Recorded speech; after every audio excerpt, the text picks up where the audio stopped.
ನೋಡ್ತಾ ಇದ್ರ BBC news, ನಾನು ಸ್ವಾಗತ್. ಆಮ್ ಆದ್ಮಿ ಪಕ್ಷ ಭ್ರಷ್ಟಾಚಾರವನ್ನ ಸಂಪೂರ್ಣವಾಗಿ ನಿರ್ಮೂಲನೆ ಮಾಡಿಬಿಡ್ತೀವಿ, ಭ್ರಷ್ಟಾಚಾರನೇ ಎಲ್ಲೂ ಇರಬಾರ್ದು ಅಂತ ಬಂದಂತ ಪಕ್ಷ. ನನಗೂ ನೆನಪಿದೆ, ಅವತ್ತೆಲ್ಲ ನಾವೆಲ್ಲ ಕಾಲೇಜಲ್ಲಿ ಓದಬೇಕಾದ್ರೆ ಆಮ್ ಆದ್ಮಿ ಪಕ್ಷದವರೆಲ್ಲ ಸೇರ್ಕೊಂಡು ಒಂದು ಲೋಕಪಾಲ್ ಮಸೂದೆನ ಜಾರಿಗೆ ತರಬೇಕು ಅಂತೇಳಿ ಅಣ್ಣಾ ಹಜಾರೆ ಅವರು ಹೋರಾಟ ಮಾಡೋ ಸಂದರ್ಭದಲ್ಲಿ ನಾವು ಹೋರಾಟದಲ್ಲೆಲ್ಲ ಕಾಲೇಜಿಂದ ಹೋಗಿದ್ವಿ. ಬಟ್ ಅದಾದ್ಮೇಲೆ ಆ ಪಕ್ಷ ಹಂಗೆ ಉಳ್ಕಂತ ಭ್ರಷ್ಟಾಚಾರ ವಿರೋಧಿಯಾಗಿ ಉಳ್ಕಂತ ಅಂತ ನೋಡ್ತಾ ಹೋದ್ರೆ ಇತ್ತೀಚಿನ ದಿನಗಳಲ್ಲಿ ಒಂದಿಷ್ಟು ದೆಹಲಿ CM ಆಗಿದ್ದಂತ ಅರವಿಂದ್ ಕೇಜ್ರಿವಾಲ್ ವಿರುದ್ಧವೇ ಭಾರಿ ಭ್ರಷ್ಟಾಚಾರದ ಆರೋಪ ಬಂದ್ಬಿಡ್ತು, CM ಆಗಿ ಜೈಲ್ಗೆ ಹೋಗೋ ಸಂದರ್ಭ ಬಂತು. ಅಂಡ್ ಆಮ್ ಆದ್ಮಿ ಪಕ್ಷದಲ್ಲಿ ಇದ್ದವರು ಸಾಕಷ್ಟು ನಾಯಕರುಗಳ ಮೇಲೆ ಭ್ರಷ್ಟಾಚಾರದ ಆರೋಪ ಬಂತು. ಅಂಡ್ ಇವೆಲ್ಲದರ ನಡುವೆ ಇವತ್ತು ಹಾಸನ ಜಿಲ್ಲೆಯಲ್ಲಿ ಆಮ್ ಆದ್ಮಿ ಪಕ್ಷವನ್ನ ನಾನು ಬಹಳ ಸದೃಢವಾಗಿ ಕಟ್ತೀನಿ, ಡಿಫ್ರೆಂಟ್ ಆದ ಒಂದು ರಾಜಕಾರಣ ಶೈಲಿಯನ್ನು ಜನಕ್ಕೆ ತೋರಿಸ್ತೀನಿ ಅಂತ ಹೇಳಿ ಇವತ್ತು ಹಾಸನದಲ್ಲಿ ಒಂದು ಸಂಘಟನೆ ಮಾಡಬೇಕು ಅಂತ ಹೊರಟಿದ್ದಾರೆ ಅಗಿಲೆ ಯೋಗೇಶ್ ಅವರು.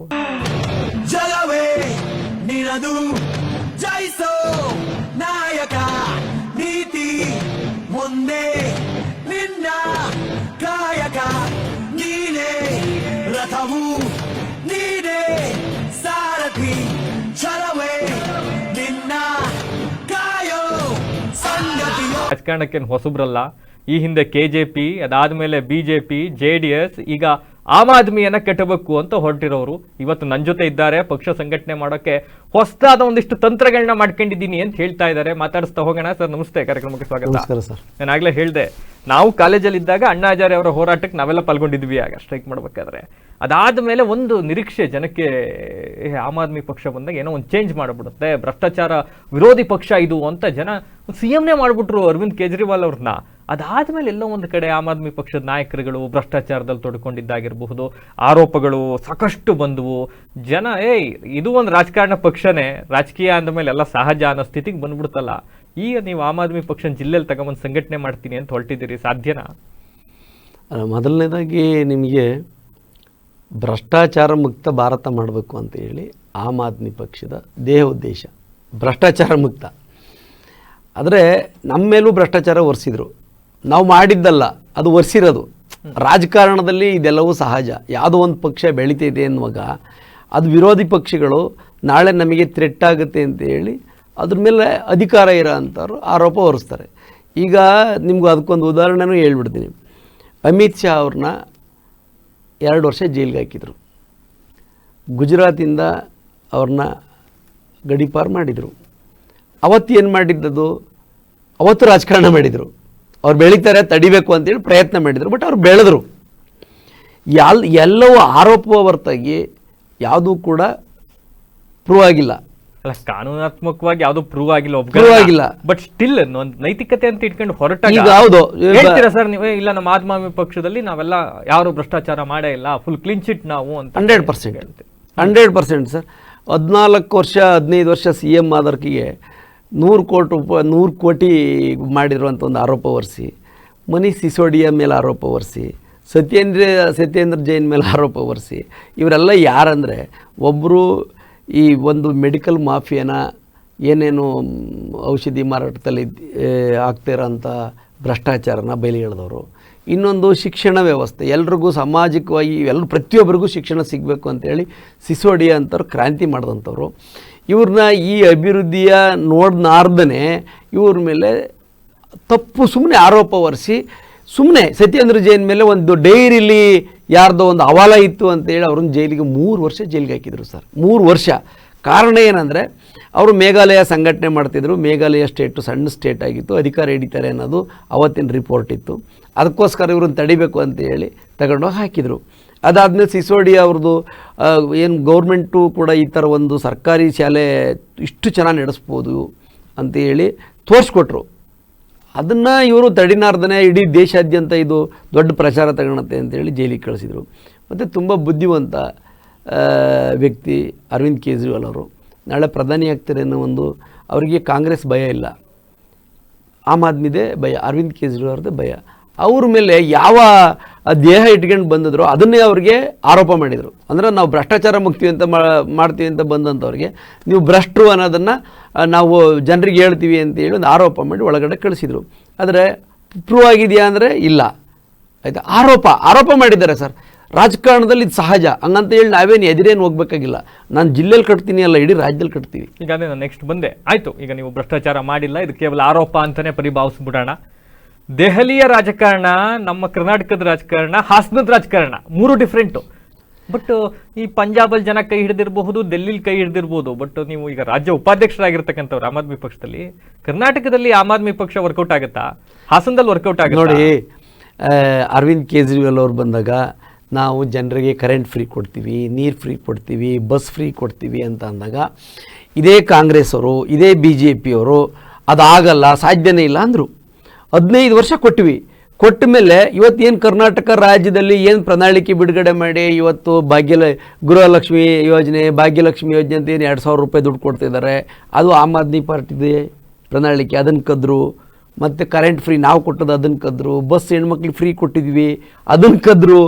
ಅದನ್ನು ಅಲ್ಲಿ ಮಾತ್ರ ಸಣ್ಣ ರಾಜ್ಯದಲ್ಲಿ ಇಂಪ್ಲಿಮೆಂಟ್ ಮಾಡೋಕ್ಕೆ ಸಾಧ್ಯ, ಇಲ್ಲಿ ಮಾಡೋಕ್ಕೆ ಆಗೋದೇ ಇಲ್ಲ ಅಂದವರು ಇಲ್ಲೂ ಅವರು ಇಂಪ್ಲಿಮೆಂಟ್ ಮಾಡಿದರು, ತೋರಿಸಿದ್ರು. ಈಗ ಹೇಳ್ತವ್ರೆ, ಕಾಂಗ್ರೆಸ್ಸರು ಹೇಳ್ತವ್ರೆ ಹೌದು ಆಗುತ್ತೆ ಅಂತ.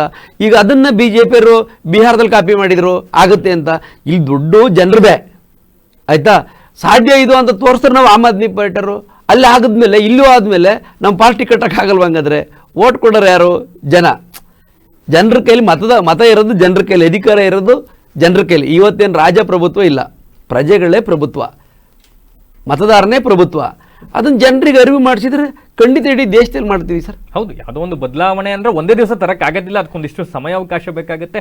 ಕಳೆದ ವಿಧಾನಸಭಾ ಚುನಾವಣೆಯಲ್ಲಿ ನಿಮ್ಮ ಪ್ರಕಾರ ಆಮ್ ಆದ್ಮಿ ಪಕ್ಷ ಎಷ್ಟು % ಸಕ್ಸಸ್ ಆಯ್ತು ಸರ್ ರಾಜ್ಯದಲ್ಲಿ? ಸರ್, ನಾವು ಸಕ್ಸಸ್ ಅಲ್ಲ, ನಾವು ಜನರಿಗೆ ಪರಿಚಯ ಮಾಡಿದ್ವಿ. ಆಮ್ ಆದ್ಮಿ ಪಾರ್ಟಿ ಒಂದು ಪಾರ್ಟಿ, ನಾವು ಕರ್ನಾಟಕ ರಾಜ್ಯದಲ್ಲಿ ಇದೀವಿ ಅನ್ನೋದನ್ನು, ಎಕ್ಸಿಸ್ಟೆನ್ಸ್ ಇದೀವಿ, ಇನ್ನು ಪ್ರಾರಂಭ ಮಾಡ್ತೀವಿ ಅಂತ ನಾವು ಸ್ಟಾರ್ಟ್ ಮಾಡಿದ್ವಿ. ಈಗ ವಿಧಾನಸಭಾ ಚುನಾವಣೆಗೆ 2.5 ವರ್ಷ ಇದೆ, ಸ್ಥಳೀಯ ಸಂಸ್ಥೆ ಚುನಾವಣೆಗಳೆಲ್ಲ ಇನ್ನೇನು ಸದ್ಯದಲ್ಲೇ ಬಂದ್ಬಿಡುತ್ತೆ. ಏನು ಇದಕ್ಕೆ ಸಿದ್ಧತೆಗಳು ಸ್ಟಾರ್ಟ್ ಆಗಿ ಮಾಡ್ಕೊಂಡಿದ್ದೀರಾ? ಇಲ್ಲ, ನಾವು ಇವರು BJP, JDS, ಕಾಂಗ್ರೆಸ್ ಮತ್ತು ಇತರೆ ರಾಜಕೀಯ ಪಕ್ಷಗಳು ಸಾಂಪ್ರದಾಯಿಕ ಚುನಾವಣೆಗಳು ಮಾಡ್ತಿದ್ದಾರೆ ಸರ್.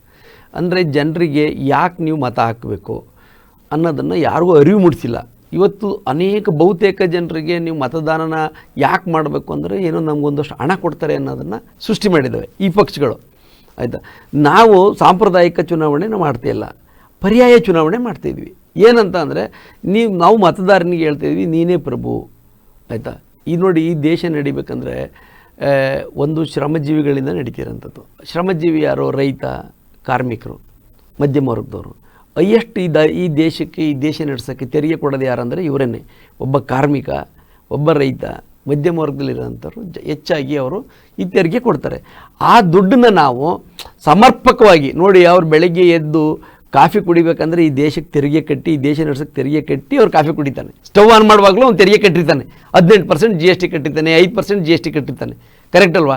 ಅವ್ರ ತೆರಿಗೆ ಹಣನ ನಾವು ಅದನ್ನು ಸಮರ್ಪಕವಾಗಿ ನಿಮಗೆ ಬಳಸೋಕ್ಕೋಸ್ಕರ ನೀವು ನಮ್ಮನ್ನು ಕಳಿಸ್ಕೊಡ್ಬೇಕು. ನಾವು ನಿಮ್ಮ ಸೇವಕರು, ಒಬ್ಬ ರಾಜಕಾರಣಿ, ಒಬ್ಬ ಶಾಸಕ ಆದಂಥವನು, ಒಬ್ಬ ಸೇವಕ ಅನ್ನೋದನ್ನು, ಒಬ್ಬ ಮುಖ್ಯಮಂತ್ರಿ ಆದಂಥವ್ರು ಮುಖ್ಯ ಸೇವಕರು, ಪ್ರಧಾನಮಂತ್ರಿ ಆದಂಥವರು ಪ್ರಧಾನ ಸೇವಕರು ಅನ್ನೋದನ್ನು ಅವ್ರಿಗೆ ಅರಿವು ಮೂಡಿಸಿದರೆ, ನಿಮ್ಮ ಮಹತ್ವ, ನಿಮ್ಮ ಮತದಾನದ ಮಹತ್ವ ಈ ಥರ ಇದೆ ಅನ್ನೋದನ್ನು ಅವ್ರಿಗೆ ಅರಿವು ಮೂಡಿಸಿದರೆ ಖಂಡಿತವಾಗೂ ಜನ ಬದಲಾವಣೆ ಮಾಡೋಕ್ಕೆ ಸಾಧ್ಯ.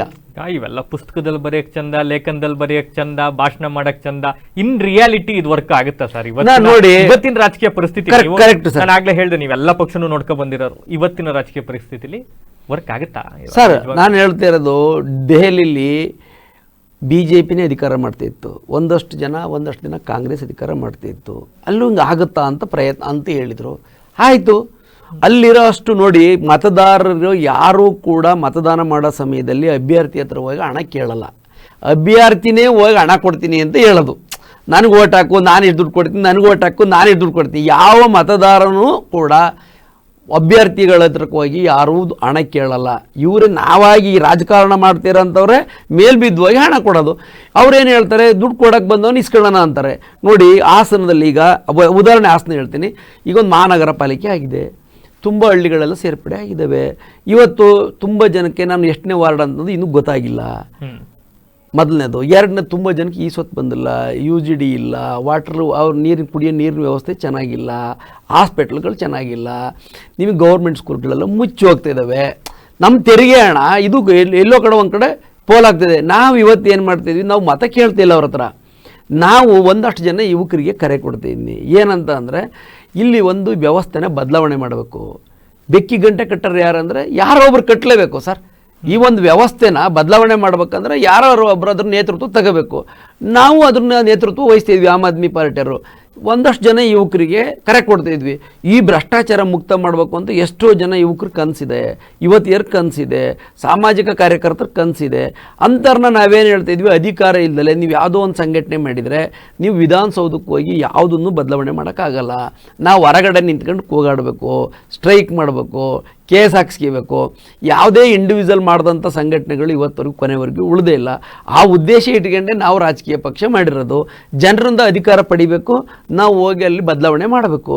ಅದಕ್ಕೆ ನಾನೇನು ಹೇಳ್ತಾಯಿದ್ದೀನಿ, ಹಾಸನ ಮಹಾನಗರ ಪಾಲಿಕೆಯಲ್ಲಿ ಹಾಸನ ನಗರನ ತುಂಬ ಸುಂದರವಾಗಿರೋ ನಗರ ಮಾಡೋಣ, ಒಳ್ಳೆ ರಸ್ತೆ ಮಾಡೋಣ, ಒಳ್ಳೆ ಕುಡಿಯೋ ನೀರಿನ ವ್ಯವಸ್ಥೆ ಮಾಡೋಣ, UGD ಮಾಡೋಣ, ಮತ್ತು ಒಳ್ಳೆ ಪಾರ್ಕ್ಗಳು ಮಾಡೋಣ, ಮತ್ತು ಮಕ್ಕಳು ಆಡೋಕ್ಕೆ ಒಳ್ಳೆ ಪ್ಲೇ ಗ್ರೌಂಡ್ಗಳು ಮಾಡ್ಸೋಣ. ಇದೆಲ್ಲ ನಮ್ಮ ತೆರಿಗೆ ದುಡ್ಡು, ನಾವೆಲ್ಲರೂ ಕೊಡ್ತೀವಿ. ಮತ್ತು ಎಷ್ಟೋ ಜನಕ್ಕೆ ನಾವು ಈ ಸ್ವತ್ತೇ ಬಂದಿಲ್ಲ, ನಾವು ಈ ಸ್ವತ್ತು ಯಾಕೆ ಮಾಡಬೇಕು, ಎಲ್ಲಿ ಮಾಡಬೇಕು ಅಂತ ಗೊತ್ತಾಗಿಲ್ಲ. ಸರ್ ನಾವು ಮನೆ ಹತ್ರ ಹೋಗ್ತಿದ್ವಿ, ನಾನು ಕರೆ ಕೊಡ್ತೀನಿ, ಯಾರು ನನ್ನ ಜೊತೆ ಕೈ ಜೋಡಿಸ್ಬೇಕು ಅಂದ್ಕೊಂಡಿದ್ದೀರಾ, ಈ ಭ್ರಷ್ಟಾಚಾರ ವಿರೋಧ ಮಾಡಬೇಕು ಅಂದಿರ ಬನ್ನಿರಿ, ನಾವು ಮನೆ ಹತ್ರ ಹೋಗೋಣ, ಅವರೆಲ್ಲರಿಗೂ ಸೇವೆ ಮಾಡೋಣ. ಈಗ ಮಾಡ್ತಾ ಇದ್ದೀರಾ, ಮಾಡ್ತೀರಾ? ಪ್ರಾರಂಭ ಸ್ಟಾರ್ಟ್ ಮಾಡಿದ್ವಿ, ಸೇವೆ ಮಾಡೋಣ. ಅವ್ರಿಗೆ ಹೇಳೋಣ, ನಿಮ್ಗೆ ಈ ಸ್ವತ್ತು ಬೇಕಾ, ನೀವು ₹1 ದುಡ್ಡು ಕೊಡಬೇಡ್ರಿ. ಯಾಕೆ ಈಗ ಒಂದು ಈ ಸ್ವತ್ತು ಮಾಡ್ಸೋಕ್ಕೆ 25,000, 30,000, 50,000ವರೆಗೂ ಲಂಚ ಕೊಡಬೇಕು ಅನ್ನೋದು ಭಾವನೆ ಬಂದ್ಬಿಟ್ಟಿದೆ. ಮಧ್ಯವರ್ತಿಗಳ ಅವಳಿ ಜಾಸ್ತಿ ಆಗಿದೆ. ಅದನ್ನು ತಡಿತೀವಿ. ಯಾರ್ದೋ ಮನೆ UGD ಇಲ್ಲ, ನಾವು UGD ಕೊಡ್ಸೋಣ, ನಾವು ತೆರಿಗೆ ಕಟ್ತಾ ಇದೀವಿ, ನಮ್ಮ ಮಕ್ಕದು, ನಮಗೆ ಮೂಲಭೂತ ಸೌಕರ್ಯನ ಈ ಸರ್ಕಾರ ಮಾಡಿಕೊಡ್ಬೇಕು. ನಾವು ಆ ಕೆಲಸ ಮಾಡೋಣ. ಒಂದಷ್ಟು ಜನ ಬರ್ರಿ, ಯುವಕರು ಯಾರ್ಯಾರು ಇದ್ರ ಬದಲಾವಣೆ ಮಾಡ್ಬೇಕು ಅನ್ನೋ ಮನಸ್ಸು ಮಾಡಿ ಜನದ ಮುಂದೆ ಹೋಗೋದ್ರ ಬದಲು, ಕೆಲಸ ಮಾಡ್ತೀನಿ ಅಂತ ಹೇಳಿ ಜನರ ಮುಂದೆ ಹೋಗೋದ್ರ ಬದಲು ಕೆಲಸ ಮಾಡಿ ಜನರ ಮುಂದೆ ಕೆಲಸ ಮಾಡೋದು. ಫಸ್ಟ್ ಕೆಲಸ ಮಾಡ್ತೀವಿ, ಆಮೇಲೆ ಮತದಾನ ಮಾಡುವಾಗ ನಾವು ಓಟ್ ಯಾರನ್ನು ಕೇಳಲ್ಲ, ಅವ್ರ ಮನಸ್ಸು ಬದಲಾವಣೆ ಮಾಡ್ತೀವಿ ಸರ್, ಅವ್ರ ಮನಸ್ಥಿತಿ ಬದಲಾವಣೆ ಮಾಡ್ತೀವಿ. ಈಗ ಈ ದೇಶದಲ್ಲಿ, ಈ ರಾಜ್ಯದಲ್ಲಿ ಉದಾಹರಣೆ ಎಕ್ಸಾಂಪಲ್ ಹೇಳ್ತೀನಿ ಸರ್, ನಾವೆಲ್ಲರೂ ಸುಮಾರು ನಾವು ರೈತ ಸಂಘಟನೆರು ಇದ್ವಿ, ಸ್ಟ್ರೈಕ್ ಮಾಡ್ತೀವಿ, ಫೈಟ್ ಮಾಡ್ತೀವಿ. ನೋಡಿ ಜೋಳದ ರೇಟ್ ಕಡಿಮೆ ಆಯ್ತು, ಎಕ್ಸಾಂಪಲ್ ಹೇಳ್ತೀನಿ, ಜೋಳದ ರೇಟ್ ಕಡಿಮೆ ಆಯಿತು, ಬೆಂಬಲ ಬೆಲೆ ಅಂತ ಕೇಳ್ತೀವಿ, ಬೆಂಬಲ ಬೆಲೆ ಕೊಡಿ ಅಂತ ಹೊರಗಡೆ ನಿಂತ್ಕೊಂಡು ಹೋರಾಟ ಮಾಡಬೇಕು. ನಾವು ಅದೇ ಹೇಳ್ತಿರೋದು, ರೈತ ಯಾಕೆ ಸರ್ ಬೆಂಬಲ ಬೆಲೆ ಕೊಡ್ಬೇಕಂತ ಭಿಕ್ಷೆ ಬಿಡಬೇಕು, ಅವನಿಗೆ ನಿಗದಿತ ಬೆಲೆ ಕೊಡಬೇಕು, ಅವನಿಗೆ ಬೆಲೆನ ನಿಗದಿ ಮಾಡಬೇಕು. ಜೋಳಕ್ಕೆ ನಾವು ಇಷ್ಟೇ ಕೊಡ್ತೀವಿ ಅಂತ ಹೇಳ್ಬೇಕು. ಅದನ್ನು ಮಾಡಬೇಕಾಗಿರೋದು ಯಾರಂದ್ರೆ ಅಧಿಕಾರ ಇರೋದು ಜನರ ಕೈಲಿ. ನೀವು ಇಲ್ಲಿ ತಪ್ಪಾಗಿರೋದು ಏನಂದರೆ, ನಮ್ಮ ಯಾರ್ದೋ ನಾಯಕರ ಕೈಲಿ ಓಟ್ಗಳಿದ್ದಾವೆ, ಮೋದಿ ಹತ್ರ ಓಟಿದ್ದಾವೆ, ಅಮಿತ್ ಶಾ ಹತ್ರ ಓಟಿದ್ದಾವೆ, ದೇವೇಗೌಡರ ಹತ್ರ ಓಟಿದ್ದಾವೆ, ಸಿದ್ದರಾಮಯ್ಯನ ಹತ್ರ ಓಟಿದ್ದಾವೆ, ಯಡಿಯೂರಪ್ಪನವ್ರ ಹತ್ರ ಓಟಿದ್ದಾವೆ, DK ಶಿವಕುಮಾರ್ ಹತ್ರ ಓಟಿದ್ದಾವೆ ಅನ್ನೋದು ಜನರು ಕೆಲವರು ಭಾವನೆ ಭ್ರಮೆಲಿದ್ದಾರೆ. ಓಟ್ ಅವ್ರ ಹತ್ರ ಇಲ್ಲ ಸರ್, ಓಟಿರೋದು ಯಾರ ಹತ್ರ? ಜನರ ಹತ್ರ. ಅಧಿಕಾರ ಕೊಡಬೇಕಾಗಿರೋದು ಯಾರು? ಜನರಿಗೆ ನಾವು ವಸ್ತುಸ್ಥಿತಿನ ಅರ್ಥ ಮಾಡಿಸೋಣ. ಸಮಯ ತಗೋಬೋದು, ಇಲ್ಲ ಅಂತ ನಾವು ಹೇಳಲ್ಲ. ಅದಕ್ಕೆ ಪ್ರಾಯೋಗಿಕವಾಗಿ ಹಾಸನ ನಗರಸಭೆ, ಹಾಸನ ಮಹಾನಗರ ಪಾಲಿಕೆನೇ ಮಾಡ್ತೀವಿ. ಇವತ್ತು ತುಂಬ ಜನ ಬಂದವರು ಸರ್ ನನ್ನ ಜೊತೆ, ಒಂದು 50 ಜನ ಬಂದವರೆ, ನಾನು ನಿನ್ನ ಜೊತೆ ಕೈ ಜೋಡಿಸ್ತೀನಿ ಅಂತ. ನಾವು ಕರೆ ಕೊಡೋದು ಏನಂದರೆ, ನಮ್ಮಲ್ಲಿ ನಮ್ಮ ಉದ್ದೇಶ ಏನು, ಆಮ್ ಆದ್ಮಿ ಪಾರ್ಟಿ ಉದ್ದೇಶ ಈ ಚುನಾವಣೆ ಒಳಗಡೆ ಹಣ ಮುಕ್ತ ಚುನಾವಣೆ, ಚುನಾವಣೆಯ ದುಡ್ಡಿಟ್ಟಿಗೆ ಚುನಾವಣೆ ಮಾಡಬಾರ್ದು. ಜೈಸೋ ನಾಯಕ ನೀತಿ ಮುಂದೆ ನಿನ್ನ ಕಾಯಕ ನೀನೇ ರಥವು ನೀನೇ ಸಾರಥಿ ಛಲವೇ ನಿನ್ನ ಕಾಯೋ ಸಂಗತಿಯೋ.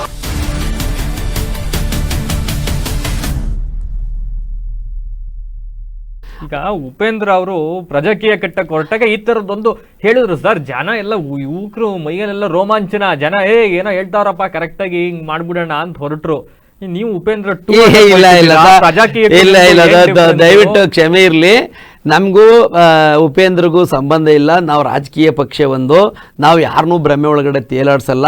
ನಾವು 2 ಸ್ಟೇಟಲ್ಲಿ ಅಧಿಕಾರ ಹಿಡಿದಿರೋಂಥವ್ರು, 15 ವರ್ಷ ಡೆಲ್ಲಿಲಿ ಅದು ಈ ದೇಶದ ದೇಶನ ಆಡಳಿತ ಮಾಡೋಂಥ ದೇಶದಲ್ಲೇ ಜಾಗದಲ್ಲಿ ನಾವು ಆಡಳಿತ ಹಿಡಿದಿರೋಂಥವ್ರು.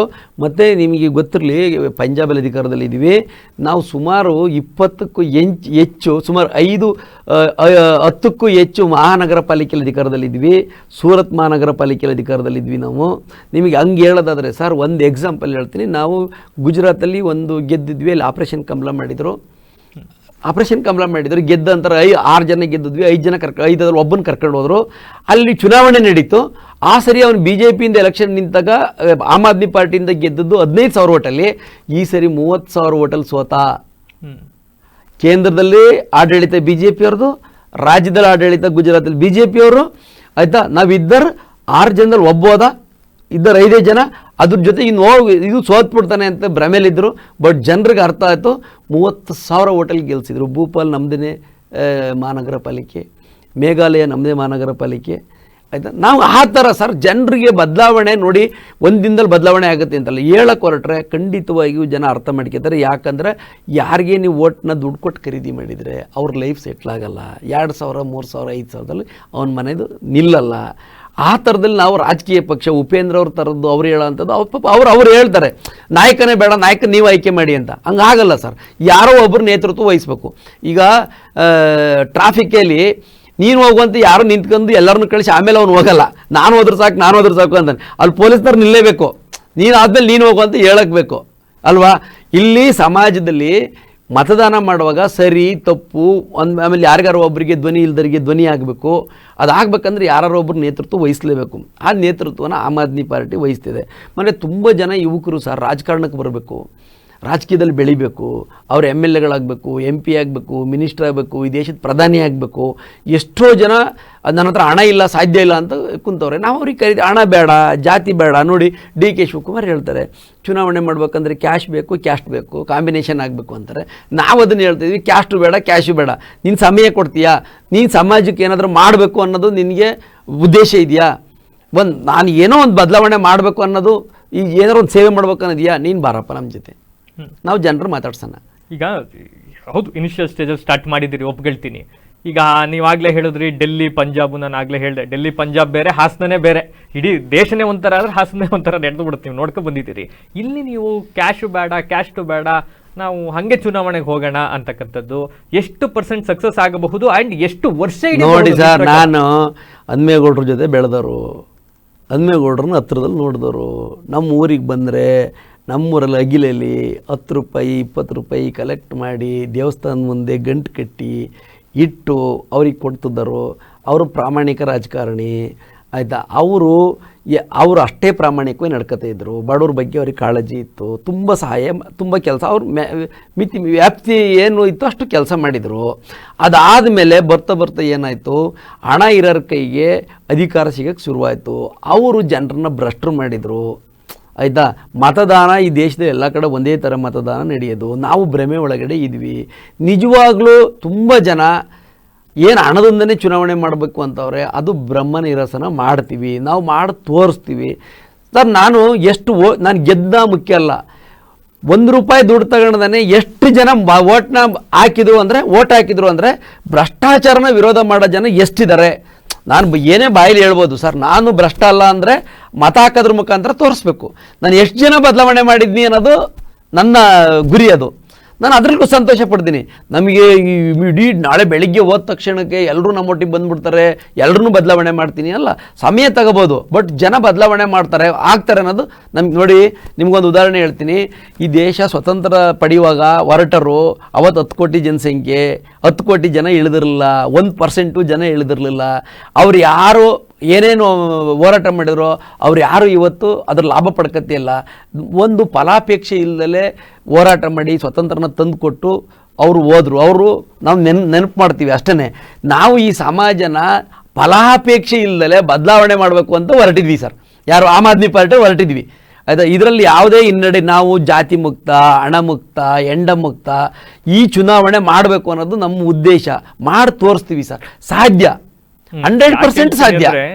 ಈ ದೇವೇಗೌಡರು ಆಲ್ರೆಡಿ ಹಾಸನ ಜಿಲ್ಲೆನ ಮತ್ತೆ ಕಬ್ಜಾ ಮಾಡಬೇಕು ಅಂತ ಬಂದವ್ರೆ. 2 ಲಕ್ಷ ಜನ ಸೇರಿಸಿ ಸಮಾವೇಶ ಮಾಡ್ತೀನಿ ಅಂತ ಓಡಾಡ್ತಾವ್ರೆ. ಅಖಿಲ ಯೋಗೇಶ್ವರ್ ನನ್ನ ಜೊತೆ 50 ಜನ ಇದ್ದಾರೆ ಅನ್ಕೊಂಡು ಸ್ಟಾರ್ಟ್ ಮಾಡ್ತಾ ಇದ್ದಾರೆ. ಈ ಅಬ್ಬರದ ನಡುವೆ ಈ ಕೋಟೆಯನ್ನ ಭೇದಿಸಿ ಹೆಂಗೆ ಪರಕೆ ಸರ್? ನಾನು ನೋಡಿದ್ದೀನಿ, ನಾನು ನಿಮ್ಗೆ ಹೇಳ್ತೀನಿ. ನಾನು ಮೂಲ BJPನು, ಅಲ್ಲಿಂದ ನಾನು ರಾಜಕಾರಣ ಸ್ಟಾರ್ಟ್ ಮಾಡಿದ್ದು. ಅದಾದಮೇಲೆ ಯಡಿಯೂರಪ್ಪನವ್ರ ಜೊತೆ ನಾನು KJPಗೆ ಹೋಗಿದ್ದು. ಅದಾದಮೇಲೆ ನಾವು ಕಾರಣಾಂತರದಿಂದ ಸಂದರ್ಭಕ್ಕೆ ಏನೋ ವ್ಯತ್ಯಾಸಗಳಾಗಿ ನಾವು JDSಗೆ ಹೋದೋ. ಅಲ್ಲಿಂದ ನಮಗೆ ಆಗಲ್ಲ ಇದು ಅಂತ ಗೊತ್ತಾದ್ಮೇಲೆ ನಾನು ಆಮ್ ಆದ್ಮಿ ಪಾರ್ಟಿಗೆ ಬಂದೆ. ತುಂಬ ಜನ ಆಡ್ಕೊಂಡ್ರು, ಏನೇನೋ ಮಾತಾಡಿದ್ದಾರೆ. ನನಗೆ ಹೆಮ್ಮೆ ಇದೆ ಸರ್, ನಂಗೆ ಖುಷಿ ಇದೆ, ನಂಗೆ ಸಂತೋಷ ಇದೆ. ಆಯಿತಾ, ನಾನು ಯಾಕೆ ಹೇಳ್ತೀನಿ ಅಂದರೆ, ನಾನು ಯಾವುದೇ ರಾಜಕೀಯ ಕುಟುಂಬದ ಹಿನ್ನೆಲೆಯಲ್ಲಿ ಬಂದನಲ್ಲ. ನಮ್ಮ ಅಪ್ಪ MLA ಅಲ್ಲ, ಆಯಿತಾ. ನಮ್ಮ ಅಪ್ಪ ಒಬ್ಬ ಕೃಷಿ ಕಾರ್ಮಿಕ. ಆ ಕುಟುಂಬದಲ್ಲಿ ನಾವು ಬಂದಂಥವ್ರು. ನಮಗೊಂದು ಚಾಲೆಂಜ್ ಇದೆ. ಏನಾದ್ರು ಈ ಸಮಾಜಕ್ಕೆ ಇಲ್ಲಿ ಬಂದಿದ್ವಿ, ಹುಟ್ಟು ಆಕಸ್ಮಿಕ, ಸಾವು ಅನಿವಾರ್ಯ, ಈ ಮಧ್ಯದಲ್ಲಿ ಏನೋ ಒಂದು ಮಾಡಬೇಕು ಅನ್ನೋ ಉದ್ದೇಶ ಇಟ್ಟಿಗೆ ಬಂದಿದ್ವಿ. ನೋಡಿ, 2 ಲಕ್ಷ ಜನ ಸೇರಿದ ತಕ್ಷಣ ಬದಲಾವಣೆ ಆಗಲ್ಲ. ನನಗೆ ಚೆನ್ನಾಗಿ ಗೊತ್ತಿದೆ ಸರ್, BJPಗೂ ಅದೇ ಜನ, ಕಾಂಗ್ರೆಸ್ಗೂ ಅದೇ ಜನ, JDSಗೂ ಅದೇ ಜನ. ನೀವು ಪತ್ರಕರ್ತರಿದ್ದೀರಿ, ತೆಗೀರಿ ಆಯಿತಾ. ಜನನ ದುಡ್ಡು ಕೊಟ್ಟು ಕರ್ಕೊಬರ್ತಾರೆ, ಎಲ್ಲ ಪಾರ್ಟಿಯವರು ಕರ್ಕೊಂಡು ಹೋಗ್ತಾರೆ, ದುಡ್ಡು ಕೊಟ್ಟು ಭಾಷಣ ಮಾಡಿ ವಾಪಸ್ ಮನೆಗೆ ಕಳಿಸ್ತಾರೆ. ಅವನನ್ನ ಸಮಸ್ಯೆ ಬಗೆಹರಿಸೋಕ್ಕೆ ಯಾರೂ ರೆಡಿ ಇಲ್ಲ. ಕರೆಕ್ಟಾ? ನಾವೇನು ಹೇಳ್ತಿದ್ವಿ ಅಂದರೆ, ನಾನು 2 ಲಕ್ಷ ಸೇರಿಸಿ 5 ಲಕ್ಷ ಸೇರಿಸಿ ಸಮಾವೇಶ ಮಾಡ್ತೀನಿ ಅಲ್ಲ, ಅವ್ರು ಎಷ್ಟು ಬೇಕಾದ್ರೂ ಸೇರಿ, ನಾನು ಅವನ್ನ ಮನಸ್ಥಿತಿನೇ ಬದಲಾವಣೆ ಮಾಡ್ತೀನಿ. ಸರ್. ಈಗ ನೀವೇ ಹೇಳ್ಕೊಂಡ್ ಹೋದಂಗೆ ಅವತ್ತಿನ ದಿವಸಕ್ಕೆ ಯಡಿಯೂರಪ್ಪ ಅವ್ರಿಗೆ ಭಾಳ ಆಪ್ತರು ಅಖಿಲ ಯೋಗೇಶ್ ಅವರು. BJPಯಿಂದ ಅಖಿಲ ಯೋಗೇಶ್ ಬಿಟ್ರೆ ಯಾರೇನು ಸರ್ಕಸ್ ಮಾಡ್ಬೋದ್ರಿ, ಅಖಿಲ ಯೋಗೇಶ್ ಟಿಕೆಟ್ ತಂದೆ ತತ್ತಾರೆ ಅಂತ ಅನ್ಕೊಂಡ್ರು. ಟಿಕೆಟ್ ಸಿಗ್ಲಿಲ್ಲ. JDSಗೆ ಬಂದ್ರಿ, ಸಾಕಷ್ಟು ಹೋರಾಟ ಮಾಡಿದ್ರಿ. ಅವತ್ತು JDS ಅಲ್ಲಿ ಯಾರು ಇರಲಿಲ್ಲ. ಅವತ್ತು HS ಪ್ರಕಾಶ್ ಅವರು ಇಲ್ಲದಿರೋ ಸಂದರ್ಭ, ಅಖಿಲ ಯೋಗೇಶ್ಗೆ ಟಿಕೆಟ್ ಸಿಕ್ಕೇ ಬಿಡುತ್ತಪ್ಪ, ಮಿಸ್ ಮಾಡಕ್ ಸಾಧ್ಯನೇ ಇಲ್ಲ ಅಂತ ಜನ ನಿಮ್ಮ ಹಿಂದೆ ಬಂದ್ರು. ತಪ್ಪೋಯ್ತು ಕೊನೆ ಕ್ಷಣದಲ್ಲಿ. ಇವತ್ತು ಆಮ್ ಆದ್ಮಿ ಪಕ್ಷದಲ್ಲಿದ್ದೀರಿ. ಅಖಿಲ ಯೋಗೇಶ್ ಅವರು ಇವತ್ತು ಅತಂತ್ರರ ಸ್ವತಂತ್ರರ, ಜನ ಯಾಕೆ ನಂಬ್ಕೊಂಡು ಬರ್ಬೇಕು ನಿಮ್ನ? ಸರ್, ನಾನು ಅತಂತ್ರ ಅಲ್ಲ, ನಾನು ಸ್ವತಂತ್ರ. ನನಗೆ ಆಮೇಲೆ ಅರ್ಥ ಆಗಿದ್ದು, ನಾನು ಇವತ್ತು ಯಾವುದಾದ್ರೂ ಪಾರ್ಟಿಯರು ನನ್ನನ್ನು ಕರೆದವ್ರೆ ಸರ್, ಎಲ್ಲ ಪಾರ್ಟಿಯವರು ಕರೆದವ್ರೆ ಸರ್. ಈಗಿರೋಂಥ 3 ಪಾರ್ಟಿಯರು ನನ್ನನ್ನು ಕರೆದವ್ರೆ, ಆಯಿತಾ. ನನಗೆ ಅನಿಸಿದ್ದೇನೆಂದರೆ, ನನ್ನ ಸ್ವಾಭಿಮಾನನ ನಾನು ತಗೊಂಡಾಗ ಹಡೆ ಇಡಬೇಕು. ನಾನು ಜನರಿಗೆ ಏನು ಮಾಡಬೇಕು ಅಂತ ನನ್ನ ಮನಸ್ಸಲ್ಲಿದೆಯೋ ಅದನ್ನು ನಾನು ಡೈರೆಕ್ಟ್ ಮಾಡೋಕ್ಕಾಗಲ್ಲ ಅಲ್ಲಿ, ಆಯಿತಾ. ನಾನು ಯಾರಿಗೋ ಹೇಳಬೇಕು, ಅವ್ರ ಮನಸ್ಥಿತಿ ಬೇರೆ ಥರನೇ ಇದೆ. ನಾನು ಅದಲ್ಲ, ನಾನು ಯಾರನ್ನೂ ಬೆಳೆಸೋಕ್ಕಾಗಲ್ಲ. ಈಗ AG ರಾಮಚಂದ್ರ ರಾಯರು ಇಲ್ದೋ ಹೋಗಿದ್ರೆ ದೇವೇಗೌಡರು ದೇಶದ ಪ್ರಧಾನಿ ಆಗ್ತಿರಲಿಲ್ಲ. ಯಾರೋ ಒಬ್ಬರು ಬೇಕು ಅಲ್ವಾ. ಈಗ ದೇವೇಗೌಡರು ಆ ಮಟ್ಟಕ್ಕೆ ಬೆಳೆದವ್ರೆ. ಆ ಥರ ಎಷ್ಟೋ ಜನ ದೇವೇಗೌಡರಾಗಂಥವ್ರು ಹೊರಗಡೆ ಇರ್ಬೋದು ಸರ್, ಅವ್ರಿಗೆ ಅವಕಾಶ ಬೇಕಲ್ಲ ಸರ್. ನನಗೆ ಅವಕಾಶ ಸಿಕ್ಕಿಲ್ಲ ಅಂದ್ರೆ ನಾನು ಯಾಕೆ ಅವ್ರಿಗೆ ಅವಕಾಶ ತಪ್ಪಿಸ್ಬೇಕು? ನಾನು ಅಂತರನ್ನು ಕರಿತೀನಿ, ಬನ್ನಿರಿ ನನ್ನ ಜೊತೆಗೆ, ನಮ್ಮ ಜೊತೆ ಬನ್ನಿ. ನಾವು ರಾಜಕೀಯ ಮಾಡೋದು ಯಾವ ಥರ, ರಾಜಕೀಯ ಅಂದರೆ ಏನು, ಈ ಪ್ರಜಾಪ್ರಭುತ್ವ ವ್ಯವಸ್ಥೆ ಯಾವ ಥರ ಇದೆ, ನಾವು ಅವರಿಗೆ ಪಾಠ ಮಾಡ್ತೀವಿ, ದಾರಿ ತೋರಿಸ್ತೀವಿ, ಬೆಳೆಸ್ತೀವಿ. ಬೆಳೀಲಿ, ಯಾರು ಬೆಳೀತಾರೋ ಬೆಳೀಲಿ ಹಂಗಂತ ಹೇಳಿ ನನಗೆ ಯಾವ ಭಯನೂ ಇಲ್ಲ ಸರ್. ದೇವೇಗೌಡರಾರ ಬರಲಿ, ಯಡಿಯೂರಪ್ಪನವರಾರ ಬರಲಿ, ಸಿದ್ದರಾಮಯ್ಯನವರಾರ ಬರಲಿ, ಯಾರು ಬೇಕಾರ ಬರಲಿ, ಅವ್ರು ಚುನಾವಣೆ ಮಾಡೋ ಅಂಥ ಸ್ಥಿತಿನೇ ಬೇರೆ. ನಾವು ಮೂಲ ಅವ್ರ ಮನಸ್ಸನ್ನೇ ಚೇಂಜ್ ಮಾಡ್ತೀವಿ. ನಮಗೆ ಅವನು ಶ್ರಮ ಹಾಕಿ ಬೆವರು ಸುರಿಸಿ ಸರ್. ಒಬ್ಬ ಜ್ವರ ಬಂದರೆ, ನೀವು ಅರ್ಥ ಮಾಡ್ಕೊಳ್ಳಿ ಸರ್, ಒಬ್ಬ ಜ್ವರ ಬಂದರೆ ತೆರಿಗೆ ಕಟ್ಟಿ ಮಾತ್ರ ತಗೊಬಂದು ಕುಡಿತಾನೆ ಅವನು. ಕಾಯಿಲೆ ವಾಸಿ ಮಾಡುವಾಗಲೂ ಈ ದೇಶ ನಡೆಸೋಕ್ಕೆ ತೆರಿಗೆ ಕೊಡ್ತಾನೆ. ಅವನಿಗೆ ಅದು ಅರಿವು ಆಗ್ಬೇಕು, ನಾನು ಈ ದೇಶ ನಡೆಸ್ತಾ ಇದ್ದೀನಿ ಅನ್ನೋದು ಅವ್ನಿಗೆ ಅರಿವು ಆಗ್ಬೇಕು. ಅವ್ನಿಗೆ ಅರಿವು ಮೂಡಿಸೋ ಅಂಥ ಕೆಲಸನ ಯಾವ ನಾಯಕರು ಮಾಡ್ತಿಲ್ಲ. ಎಲ್ಲರೂ ಸುಮ್ಮನೆ ಭ್ರಮೆ ನೋಡಿ. ಒಂದು ಪಾರ್ಟಿ ಜಾತಿ ಧರ್ಮದ ಆಧಾರಿತ ಮಾಡ್ತಾರೆ, ಇನ್ನೊಂದು ಪಾರ್ಟಿ ಒಬ್ಬರನ್ನ ತುಷ್ಟೀಕರಣ ಮಾಡ್ತಾರೆ. ನಾವು ಅದು ಮಾಡೋದೇ ಇಲ್ಲ ಸರ್. ನಾವೇನಂದರೆ ಇದು ಎಲ್ಲರ ದೇಶ, ನಾವು ಭಾರತಾಂಬೆ ಮಕ್ಕಳು, ನಮ್ಮ ತಾಯಿ ಭಾರತ ಮಾತೆ, ಆಯಿತಾ. ನಮ್ಗೆ ತಪ್ಪು ಮಾಡ್ರಿ ಎಲ್ಲವನ್ನೂ ಒಂದೇ, ಯಾವ ಧರ್ಮನೇ ಇಲ್ಲ. ಈ ಎದುರಿದ್ದವ್ರು BJP ಇಲ್ಲೇನೆ, ಈ ಎದುರಿದ BJP ಪಾರ್ಟಿ ಅರವಿಂದ್ ಕೇಜ್ರಿವಾಲ್ಗೆ ಇಲ್ಲೇನೆ. ಯಾಕಂದರೆ ದೆಹಲಿಲಿ ಗೌರ್ಮೆಂಟ್ ಇದ್ದಾಗ ರಾಮನ್ ನೋಡಕ್ಕೆ ಹೋಗ್ತೀವಿ, ಅಯೋಧ್ಯೆಗೆ ಹೋಗ್ತೀವಿ ಅಂದರೆ 2 ಸ್ಟಾರ್ ಹೋಟ್ಲು ರೆಡಿ ಮಾಡೋರಲ್ಲಿ ಹೋಗಿ ಬರೋಕ್ಕೆ 2nd ಕ್ಲಾಸ್ ಟ್ರೈನ್ ಕೊಡ್ತಾಯಿದ್ರು. ಅವರು ಯಾವ್ದಾರ ಧರ್ಮದವರು ಅವ್ರು ಯಾರೋ ತೀರ್ಥಯಾತ್ರೆ ಮಾಡ್ತೀವಿ ಅಂದ್ರೆ ಸರ್ಕಾರ ನೋಡ್ಕೊತೈತೆ ಅದನ್ನ. ಅವು ಆ ಧರ್ಮ ಈ ಧರ್ಮ ಮಾಡ್ತಿರಲ್ಲ. ನಾಳೆ ಇವರೆಲ್ಲರ ಮನಸ್ಸನ್ನ ಕದಿದ್ದಾರೆ, ಜನ ಇವ್ರ ಜೊತೆ ಹೋಗ್ತಾರೆ ಅನ್ನೋ ಬೈಕೆ ನಮ್ಮ ಮೇಲೆ ಭ್ರಷ್ಟಾಚಾರದ ಆರೋಪ ಮಾಡಿದರು, ಆಯಿತಾ. ನಾವು ರೈತರಿಗೆ ಹೇಳಿದ್ವಿ ನೋಡಿ, ಗುಜರಾತಲ್ಲಿ ನಾವು ಎಷ್ಟು ಓಟ್ ತಗೊಂಡಿದ್ವಿ ಸರ್? 14-15% ಓಟ್ ತಗೊಂಡಿದ್ವಿ ಜಸ್ಟ್ 7-8 ತಿಂಗಳಲ್ಲಿ. ಈ ದೇಶ ಪ್ರಧಾನಿ ಇರೋಂಥ ರಾಜ್ಯ ನಾವು ಕರ್ನಾಟಕದಲ್ಲಿ ಮಾಡೋಕ್ಕಾಗಲ್ವಾ ಸರ್? ಆಮೇಲೆ ಕರ್ನಾಟಕ ಪ್ರಜ್ಞಾವಂತರ ನಾಡು, ತುಂಬ ಪ್ರಜ್ಞಾವಂತರ ನಾಡು, ಆಯಿತಾ. ಯಾರೋ ಒಬ್ಬರು ನೇತೃತ್ವ ತಗೋಬೇಕು, ಅದು ಆಮ್ ಆದ್ಮಿ ಪಾರ್ಟಿ ತಗೊಂಡಿದ್ವಿ. ಈಗ ಹಾಸನದಲ್ಲಿ ಈ ನೇತೃತ್ವವನ್ನು ಅಖಿಲ ಯೋಗೇಶ್ ಅವರು ವಹಿಸ್ಕೊಂಡಿದ್ದಾರೆ. ಜನ ಯಾಕೆ ಬರ್ಬೇಕು? ಇವು ಮೇನ್ ಯೂತ್ಸ್ ಸರ್. ಇವತ್ತು ಯೂತ್ಸ್ ಒಂದಿಷ್ಟು ಜನ ಬೇಸತ್ತು ಹೋಗ್ಬಿಟ್ಟಿದ್ದಾರೆ. ಹೌದು, ಒಂದು ಪಾರ್ಟಿ ಇವತ್ತು ರಾಷ್ಟ್ರೀಯ ಪಾರ್ಟಿ ಅಂತ ಹೇಳ್ಕೊಂಡು ಹೋಗೋರು ಈ ಸಮುದಾಯ ಆ ಸಮುದಾಯ ಎಲ್ಲರ ನಡುವೆ ಕಚ್ಚಾಡ್ಸಕ್ಕೆ ಸ್ಟಾರ್ಟ್ ಮಾಡ್ತು. ಇನ್ನೊಂದು ಪ್ರಾದೇಶಿಕ ಪಕ್ಷ ಅಂತ ಹೊಡ್ಕೊಂಡು ನಾವು ಯಾವುದೋ ಒಂದೇ ಒಂದು ಸಮುದಾಯನ ಇಟ್ಕೊಂಡು ನಾವು ಗೆದ್ಕೊಂಡ್ ಬಂದ್ಬಿಡ್ತೀವಿ ಅಂತ ಹೊರಟ್ರು. ಇವೆಲ್ಲದರ ನಡುವೆ ಈ ನೀವ್ಯಾಗ್ಲೇ ಹೇಳ್ದಂಗೆ ಕ್ಯಾಶ್ ಇವೆಲ್ಲನ್ನು ಮೀರಿ ಏನೋ ಮಾಡ್ತೀನಿ ಅಂತ ಹೊರಟಿರ್ಬೇಕಾದ್ರೆ ಜನ ಯಾಕೆ ಸರ್ ನೋಡಿ, ನಿಮಗೆ ಕೋಟಾ ಶ್ರೀನಿವಾಸ್ ಪೂಜಾರರು ಹಣ ಅವರೇ ಇಂಟರ್ವ್ಯೂ ಹೇಳಿದ್ದಾರೆ, ನಾನು ₹1 ದುಡ್ಡು ಖರ್ಚು ಮಾಡಿಲ್ಲ ರೀ ಅಂತ ಒಪ್ಪನೆ ಹೇಳಿದ್ದಾರೆ. ಆಯ್ತಾ, ಆ ಥರ ಇಲ್ಲೂ ತುಂಬ ಜನ ಗೆದ್ದವ್ರೆ. ಕ್ಯಾಸ್ಟೇ ಇಲ್ಲ, 200 ಓಟು 300 ಓಟು ಇರೋರು ಅಂತಾರೆ MLAಗಳಾಗ್ಯವ್ರೆ. ಹೆಂಗ್ ಸಾಧ್ಯ ಆಗೋಕ್ಕೆ? ಕರೆಕ್ಟ್ ಅಲ್ವಾ ಸರ್? ನಮ್ಮ ಭ್ರಮೆ ಅದು. ಈಗ ನಾನು ಯಾರ್ದೋ ಮನೆ ಕಷ್ಟಕ್ಕೆ ಆದರೆ ಅವ್ನು ಇಮಿಡಿಯೇಟಾಗಿ ಅವ್ನ ಕೈ ಸಿಗ್ತಾನೆ, ನನ್ನ ಕಷ್ಟಕ್ಕೆ ಆಗ್ತಾನೆ ಅನ್ನೋ ಭಾವನೆ ಮತದಾರನಿಗೆ ಬಂದರೆ ಅವ್ನು ಖಂಡಿತವಾಗಿಯೂ ಕೈ ಹಿಡಿತಾನೆ, ಅವನ ಜೊತೆ ಬರ್ತಾನೆ. ನಾನು ಈ ಯುವಕರನ್ನ ಯಾಕೆ ಬರಬೇಕು ಅಂತಂದರೆ ಅವ್ರು ನೋಡಿ, ಒಂದು ಉದಾಹರಣೆ ಹೇಳ್ತೀನಿ. ನಾವು ಎಲ್ಲರಿಗೂ ಏನು ಹೇಳ್ತೀವಿ, ಮಕ್ಕಳಿಗೆಲ್ಲ ಏನು ಎಜುಕೇಷನ್ ಕೊಡಿಸುವಾಗ ನೀನು ಡಾಕ್ಟರ್ ಆಗಬೇಕು, ಇಂಜಿನಿಯರ್ ಆಗಬೇಕು ಅಂತ ಯೋಚನೆ ಮಾಡ್ತಾರೆ. ರಾಜಕಾರಣಿಗಳಾಗಬೇಕು ಅಂತಲೂ ಹೇಳ್ಕೊಡ್ತಿದ್ವಿ, ಯಾಕಂದ್ರೆ ಈ ದೇಶ ನಡೆಸೋರು ಅವರು. ಆಮೇಲೆ ಈಗ ಭ್ರಷ್ಟಾಚಾರ ವಿರೋಧಿ ಅಂತ ಹೊರಟಾಗ ಸರ್, ನಾನು ಭ್ರಷ್ಟಾಚಾರ ನಿರ್ಮೂಲನೆ ಮಾಡ್ತೀನಿ, ಹೊಸದಾಗಿ ನಾವು ತರ್ತೀನಿ ಅಂತ ಹೊರಟಾಗ ಈಗ ಆಡಳಿತಾರೂಢವಾಗಿ ಒಂದಿಷ್ಟು ಪಕ್ಷಗಳೇ ಮೊದಲಿಂದಲೂ ಬಿಜೆಪಿ, ಕಾಂಗ್ರೆಸ್, JDS ಮಾಡ್ಕೊಂಡ್ ಬರ್ತಾ ಇದ್ದಾರೆ. ಸೊ ಇಲ್ಲಪ್ಪ ಇವ್ರು 3 ಜನ ಸರಿ ಇಲ್ಲ ಅಂತ ಜನ ಯೋಚನೆ ಮಾಡಕ್ ಕೂತಾಗ ಸಾಕಷ್ಟು ಆಪ್ಷನ್ಸ್ ಇದಾವೆ ಅವ್ರಿಗೆ. BSP ಆಪ್ಷನ್ ಸಿಗುತ್ತೆ, KRS ಪಕ್ಷ ಅಂತೂ ಸೇನೆನೆ ಕಟ್ಕೊಂಡು ಭ್ರಷ್ಟಾಚಾರ ನಿರ್ಮೂಲನೆ ಮಾಡೋ ನಿಟ್ಟಿನಲ್ಲಿ ಲೈವ್ ಮಾಡ್ಕೊಂಡು ಹೋರಾಟ ಮಾಡ್ತಾ ಇದ್ದಾರೆ. KRS ಪಾರ್ಟಿ ಹೋರಾಟ ಮಾಡ್ತಾ ಇದೆ. ಹಿಂಗೆ ನೋಡ್ತಾ ಹೋದ್ರೆ ಸಾಕಷ್ಟು ಪಾರ್ಟಿಗಳು ಸಿಗ್ತಾ ಹೋಗ್ತವೆ. ಈ ಮುಸ್ಲಿಮ್ಸರ್ಗೆ OIC ಇರಬೇಕು, ಹೀಗೆ ಇಷ್ಟೆಲ್ಲ ಆಪ್ಷನ್ ಇರ್ಬೇಕಾದ್ರೆ ಯಾಕೆ ನಿಮ್ಮನ್ನ ಪರ್ಯಾಯ ಅಂತ ಯಾಕೆ ಆಯ್ಕೆ ಮಾಡ್ಕೋಬೇಕು ಸರ್? ನಾವು ನೋಡಿ, ನಾವು ಯಾವುದೇ ಧರ್ಮಾಧಾರಿತ ಪಾರ್ಟಿ ನಾವಲ್ಲ. ಒಂದೊಂದು ಪಾರ್ಟಿನ ಒಬ್ಬೊಬ್ಬರು ಒಂದೊಂದು ಪಾರ್ಟಿಗೆ ಹೋಲಿಕೆ ಇಟ್ಬಿಟ್ಟವ್ರಿ ಸರ್. ಆಯಿತಾ, ನಾವು ಯಾವುದೇ ಧರ್ಮದ ಪರವಾಗಿ ಇಲ್ಲ. ಹಾಗಾಗಿ ಆಮ್ ಆದ್ಮಿ ಕಟ್ಟಕ್ಕೆ ಯಾಕೆ ಸುಲಭ, ಎಲ್ಲರೂ ಯಾಕೆ ನಮ್ಮ ಜೊತೆ ಬಂದೇ ಬರ್ತಾರೆ ಅನ್ನೋ ಭಾವನೆ ಅಂದರೆ, ನಾವು ಯಾವುದೋ ಹಿಂದೂ, ಮುಸ್ಲಿಮು ಅಥವಾ ಧರ್ಮದೊಳಗಡೆ ಒಂದು ಸಮುದಾಯಕ್ಕೆ ಈಗ ಉದಾಹರಣೆ OIC ಅಂದರೆ ಅದು ಮುಸಲ್ಮಾನರ ಪರ ಪಾರ್ಟಿ ಅಂತಾರೆ. ಆಯಿತಾ, ಅಂಬೇಡ್ಕರ್ ವಾದನೆ ಇಟ್ಗೆ ಬಂದಂಥ BSPನೇ ಕೆಲವು ಪಾರ್ಟಿಗಳು ಮುಗಿಸ್ಬಿಟ್ವು. ಏನಂತ ಅಂದ್ರೆ ಅದು ಒಂದು ಸಮುದಾಯಕ್ಕೆ ಸೇರಿದ ಪಾರ್ಟಿ ಅಂತೇಳಿ. ಅದಲ್ಲ, ಆದರೂ ಅದನ್ನು ಹೇಳಿದರು. ಬಟ್ ನಾವು ಅಂತ ಅಂದರೆ ಆಮ್ ಆದ್ಮಿ ಪಾರ್ಟಿ ಯಾವುದೇ ಸಮುದಾಯದ ಪರವಾಗಿಲ್ಲ, ಅದ್ರ ವಿರುದ್ಧವಾಗೂ ಇಲ್ಲ. ನಾವು ಭ್ರಷ್ಟಾಚಾರದ ವಿರುದ್ಧವಾಗಿ ಮಾತ್ರ ಇರೋ ಅಂಥದ್ದು. ನಾವು ಜನರಿಗೆ ಏನು ಹೇಳ್ತಾ ಇದ್ದೀವಿ, ನೀವು ಕಷ್ಟಪಟ್ಟು ತೆರಿಗೆ ಕಟ್ತಾ ಇದ್ರಿ, ತುಂಬ ಕಷ್ಟಪಟ್ಟು ತೆರಿಗೆ ಕಟ್ತೀರಿ. 1 ಲೀಟ್ರ್ ಪೆಟ್ರೋಲ್ ಹಾಕ್ಸಿದ್ರೆ ಸರ್, ₹100 ಕೊಟ್ಟರೆ ₹30 ಪೆಟ್ರೋಲ್ ಬೆಲೆ, ₹35 ರಾಜ್ಯ ಸರ್ಕಾರ ನಡೆಸೋಕೆ ಕೊಡ್ತೀರಾ, ₹35 ಕೇಂದ್ರ ಸರ್ಕಾರ ನಡೆಸೋಕೆ ಕೊಡ್ತೀರಾ.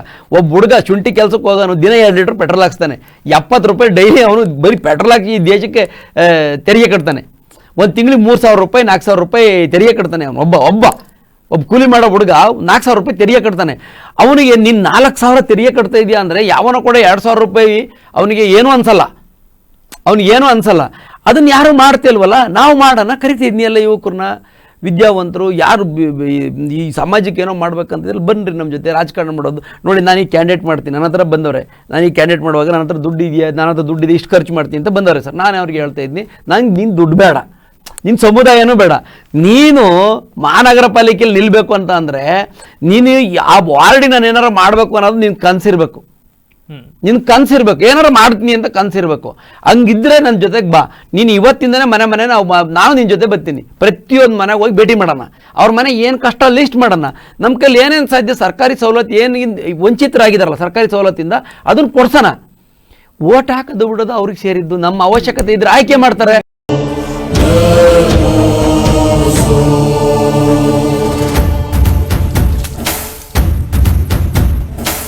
ನಮ್ಮೂರ ಕಾಯೋ ದೊರೆಯೇ ನಿನಗೆ ಎಲ್ಲಿಂತ ಮಮಕಾರ, ಕಣ್ಣೀರ ಒರೆಸೋ ಪ್ರಭುವೇ ನಿನಗೆ ಆದ್ಯಾವ್ರೆ ಜೊತೆಗಾರ. ಸಾವಿರ ಜನ್ಮ ಬಂದಾಗೂ ಸಾಕುವ ನಾಯಕ ನೀನಾಗೂ.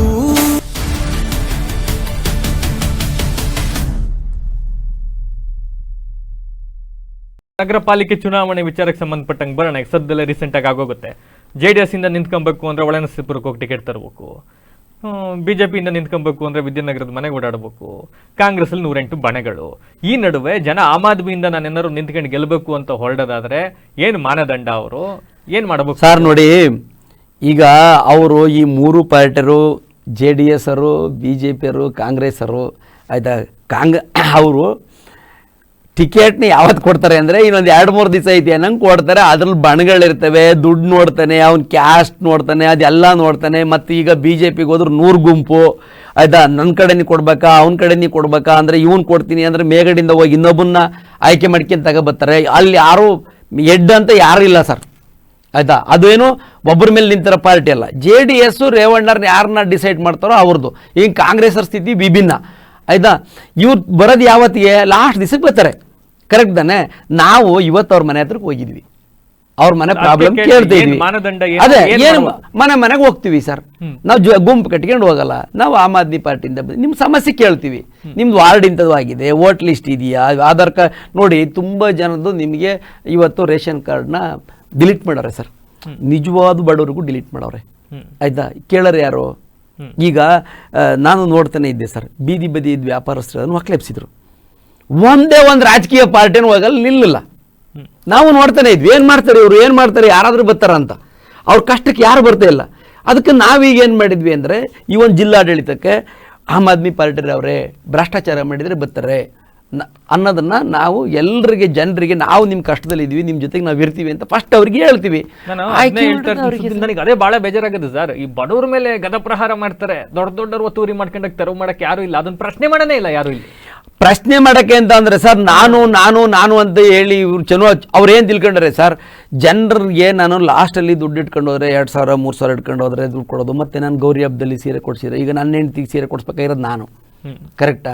ಎಲ್ಲೋ ದುಡ್ಡು ಕದ್ಬಿಟ್ಟು ನಾವು ಹೇಳ್ತೀವಿ, ಇವತ್ತೊಂದು ಸೀರೆ ಕೊಡ್ತಾನೆ, ಆಯಿತಾ. ಸೀರೆ ಕೊಟ್ಟು ಮನ್ಸು ಗೆದ್ದಾನೆ, ಹೆಣ್ಮಕ್ಳು ನಾವು ಅಣ್ಣ ಸೀರೆ ಕೊಡ್ತಾವೆ, ದುಡ್ಡು ಯಾರು ಮನೆಯದು? ಈಗ ಯಾರೋ ಒಬ್ಬ ಇಲ್ಲಿ ಒಬ್ಬ MLA ಎಲೆಕ್ಷನ್ ನಿಲ್ಲಗಿಂತ ಮೊದಲು ಸಾಲ ಮಾಡ್ಕೆ ಬಂದನು. ಇವತ್ತೊಂದು 3,000 ಕೋಟಿ ಆಸ್ತಿ ಮಾಡ್ತಾನೆ. ಆ 3,000 ಕೋಟಿ ಆಸ್ತಿ ಒಳಗಡೆ ಅವನು ಸೀರೆ ಕೊಡ್ತಾನೆ, ಬೆಳ್ಳಿ ಕೊಡ್ತಾನೆ, ಆಯಿತಾ, ಹುಡುಗರಿ ಪಾರ್ಟಿ ಕೊಡ್ತಾನೆ, ಕರೆಕ್ಟ್ ತಾನೆ. ಯಾಕೆ? ಕಳ್ಳ ಕದಿಯೋಕ್ಕೆ, ದುಡ್ಡು ಕದಿಬೇಕಲ್ಲ ಸರ್, ದುಡ್ಡು ಕದಿಯೋಕ್ಕೆ ಜನರ ಮನಸ್ಸನ್ನು ಡೈವರ್ಟ್ ಮಾಡೋದು, ಸೀರೆ ಕೊಡೋದು ತಾಕತ್ತದಲ್ಲ ಸರ್. ಮನೆ ತಕ್ಕ ಕೆಲಸ ಮಾಡ್ಬೇಕು, ಅದು ತಾಕತ್ತು. ಅವಕಾಶ ಸಿಕ್ಕಿದಾಗ ದುಡ್ಡು ಬಾಚೆ ತಾಕತ್ತಲ್ಲ, ಬಡವರು ದುಡ್ಡು ಬಾಚೆ ತಾಕತ್ತಲ್ಲ. ನಾನು ಏನು ಮಾಡಿದ್ನಿ, ಸಮಾಜಕ್ಕೆ ಏನು ಮಾಡಿದ್ನಿ ಅನ್ನೋದು ತಾಕತ್ತದು. ಇದನ್ನು ಈ 3 ಪಾರ್ಟಿ ಮಾಡ್ದೆ ಅಲ್ಲ, ಯಾರೇ ಆಗಲಿ ಸರ್. ಇವತ್ತು ಅವ್ರು ಚುನಾವಣೆ ಮಾಡ್ಬೇಕಂತ ಅಂದರೆ, ಒಂದು ಮಹಾನಗರ ಪಾಲಿಕೆ ಚುನಾವಣೆ ಮಾಡೋಕ್ಕೆ 2 ಕೋಟಿ ಖರ್ಚು ಮಾಡ್ತಾರೆ ಸರ್, ಕನಿಷ್ಠ 2 ಕೋಟಿ ಖರ್ಚು ಮಾಡ್ತಾರೆ. ಆದರೆ 3 ಪಾರ್ಟಿ 2 ಕೋಟಿ ಖರ್ಚು ಮಾಡ್ತಾರೆ. ಗೆಲ್ಲರು ಯಾರು ಅಲ್ವಾ? ನಾವೇನು ಹೇಳ್ತಿದ್ವಿ, ದುಡ್ಡು ಬೇಡ, ನಾವು 1 ರೂಪಾಯಿ ದುಡ್ಡು ಕೊಡಲ್ಲ, 1 ಕ್ವಾರ್ಟರ್ ಎಣ್ಣೆ ಕೊಡಲ್ಲ. ಹಣ ಮುಕ್ತ ಚುನಾವಣೆ, ಎಂಡ ಮುಕ್ತ ಚುನಾವಣೆ ನಾವು ಮಾಡೋದು, ಜಾತಿ ಮುಕ್ತ ಚುನಾವಣೆ. ನೀವು ಯಾಕೆ ಅಷ್ಟು ಅಂತ ಕೇಳಲ್ಲ ಸರ್. ನಾವು ಬಿ ಫಾರ್ಮ್ ಕೊಡುವಾಗ ಅವ್ನು ಕೆಲಸ ಮಾಡ್ತಾನ, ಕೆಲಸ ಮಾಡೋ ಆಸಕ್ತಿ ಇದೆಯಾ, ಸಮಾಜಕ್ಕೆ ಸಮಯ ಕೊಡ್ತಾನ ಅಂತರ್ನ ನಾವು ನಾಯಕರು ಮಾಡ್ತಿದ್ವಿ. ಅವ್ರಿಗೊಂದು ಜವಾಬ್ದಾರಿಗೆ ನಾವು ಜನರ ಕೆಲಸ ಮಾಡಿ ಅವ್ರ ಹತ್ರ ಕೂಲಿ ಕೇಳ್ತೀವಿ. ಆಗ ಬೇಡ ನಾವು ಇನ್ನೊಬ್ರಿಗೆ ಯಾರಿಗಾರ ಕೊಡ್ತೀವಿ ಅಂದ್ರೆ ಸಂತೋಷ ಪಡ್ತೀವಿ. ಆಯಿತು ಕೊಡಿ, ಒಂದ್ಸತಿ ನಿಮ್ಗೆ ಅವ್ರಿಗೆ ಅರಿವು ಬಂದೇ ಬರುತ್ತೆ, ಹೌದು ನಮಗೆ ನಮ್ಮ ಸೇವೆ ಮಾಡೋಕೆ ಒಬ್ಬರು, ನಾವು ಕರೆದಿಟ್ಗೆ ಒಬ್ಬರು ಸಿಗ್ತಾರೆ ಅನ್ನೋರು ಬೇಕು ಅನ್ನೋದನ್ನ ಅವ್ರಿಗೆ ಆಯ್ತು. ನನಗೆ 108 ಸಮಸ್ಯೆಗಳಿದ್ದಾವೆ. ಈಗ ನಾನು ನಿಮ್ಮನ್ನು ಸಂಪರ್ಕ ಮಾಡಬೇಕು, ನಿಮ್ಮ ಆಮ್ ಆದ್ಮಿ ಪಕ್ಷದ ಕಾರ್ಯಕರ್ತನ ಸಂಪರ್ಕ ಮಾಡಬೇಕು, ನಂದು ಈ ಖಾತೆ ಆಗ್ತಾ ಇಲ್ಲ, ಇನ್ನೊಂದು ಸಮಸ್ಯೆ, ಹೆಂಗ್ ಸಂಪರ್ಕ ಮಾಡಬೇಕು? ಯಾರು ಇಲ್ಲ, ನಾವೇ ಅವ್ರ ಮನೆ ಹತ್ರಕ್ಕೆ ಹೋಗ್ತಿದ್ವಿ. ಈಗ ಹೋಗಿ ಅವ್ರ ಮನೆ ಹತ್ರಕ್ಕೆ ನಾವೇ ಒಂದು ಸ್ಟಿಕ್ಕರ್ ಹಾಕ್ತಿದ್ವಿ, ನೀವು ವೋಟ್ ಹಾಕಿ ಅನ್ನೋ ಸ್ಟಿಕ್ಕರ್ ಅಲ್ಲ, ನಿಮ್ಮನೆ ಕಷ್ಟ ಇದ್ರೆ ಈ ನಂಬರಿಗೆ ಫೋನ್ ಮಾಡಿ ಅಂತ. ಮೊದಲನೇದಾಗಿ. ಎರಡನೇದು, ಯಾರು ರಾಜಕೀಯವಾಗಿ ಬೆಳಿಬೇಕಂತ ಇದ್ರ ಅಥವಾ ಯಾರಿಗಾರ ಸಂಕಷ್ಟದಲ್ಲಿದ್ದರೆ ಅಖಿಲ ಯೋಗೇಶನ್ ಅವ್ರು ಭೇಟಿ ಮಾಡ್ಬೋದು. ನಾನು ಯಾವಾಗಲೂ ಫ್ರೀಯಾಗಿ ಸಿಗೋಂಥ ವ್ಯಕ್ತಿ, ಆಯ್ತಾ. ವಿಧಾನಸಭಾ ಚುನಾವಣೆ ವಿಚಾರಕ್ಕೆ ಬರೋಣ ಸರ್. ಇನ್ನು 2.5 ವರ್ಷ ಇರ್ಬೋದು, ಬಟ್ ಸ್ಟಿಲ್ ಒಂದು ಕಡೆ ಅವತ್ತಿನ ಪ್ರೀತಮ್ ಗೌಡ್ರು ಬಹಳ ಜನ ಅಬ್ಬರಿಸಿ ಬೊಬ್ಬಿರಿದ್ರು ಅಂತ ಮನೇಲಿ ಕೂರಿಸಿದ್ರು. ಅದಾದ್ಮೇಲೆ ಬಂದ ಸ್ವರೂಪ್ ಪ್ರಕಾಶ್ ಅವರು ಬಹಳ ಸೈಲೆಂಟ್ ಆಗಿ ಹೋಗ್ಬಿಟ್ರು. ಇವತ್ತು ಜನ ಇವ್ರು ಬಹಳ ಸೈಲೆಂಟ್ ಅಪ್ಪ ಅಂತ ಇದ್ದಾರೆ. ಈ ನಡುವೆ ಮುಂದಿನ ಚುನಾವಣೆಗೆ ನಿಮ್ಮ ಸಿದ್ಧತೆಗಳು ಹೆಂಗೆ ನಡೀತದೆ ಸರ್? ನಾವು ಚುನಾವಣೆಯಲ್ಲಿ ಫಸ್ಟು ಈ ಮಹಾನಗರ ಪಾಲಿಕೆ ಚುನಾವಣೆಯಲ್ಲಿ ಈ ಹಾಸನದಲ್ಲಿ ಯಾರ್ಯಾರು ಭ್ರಮೆಲಿದ್ದಾರೆ, ನಾವು ದುಡ್ಡು ಖರ್ಚು ಮಾಡಿದ್ರೆ ಗೆಲ್ತೀವಿ ಅಂತ ಇದ್ದಾರಲ್ಲ, ದುಡ್ಡು ಇಲ್ದೇನೂ ಗೆಲ್ಬೋದು. ಜನರ ದುಡ್ಡಲ್ಲಿ ಚುನಾವಣೆ, ಜನರೇ ಸರ್ ನೋಡಿ, ನಾನು ಕೆಲಸ ಮಾಡಿದರೆ ಜನ ದುಡ್ಡು ಕೊಡ್ತಾರೆ ಸರ್.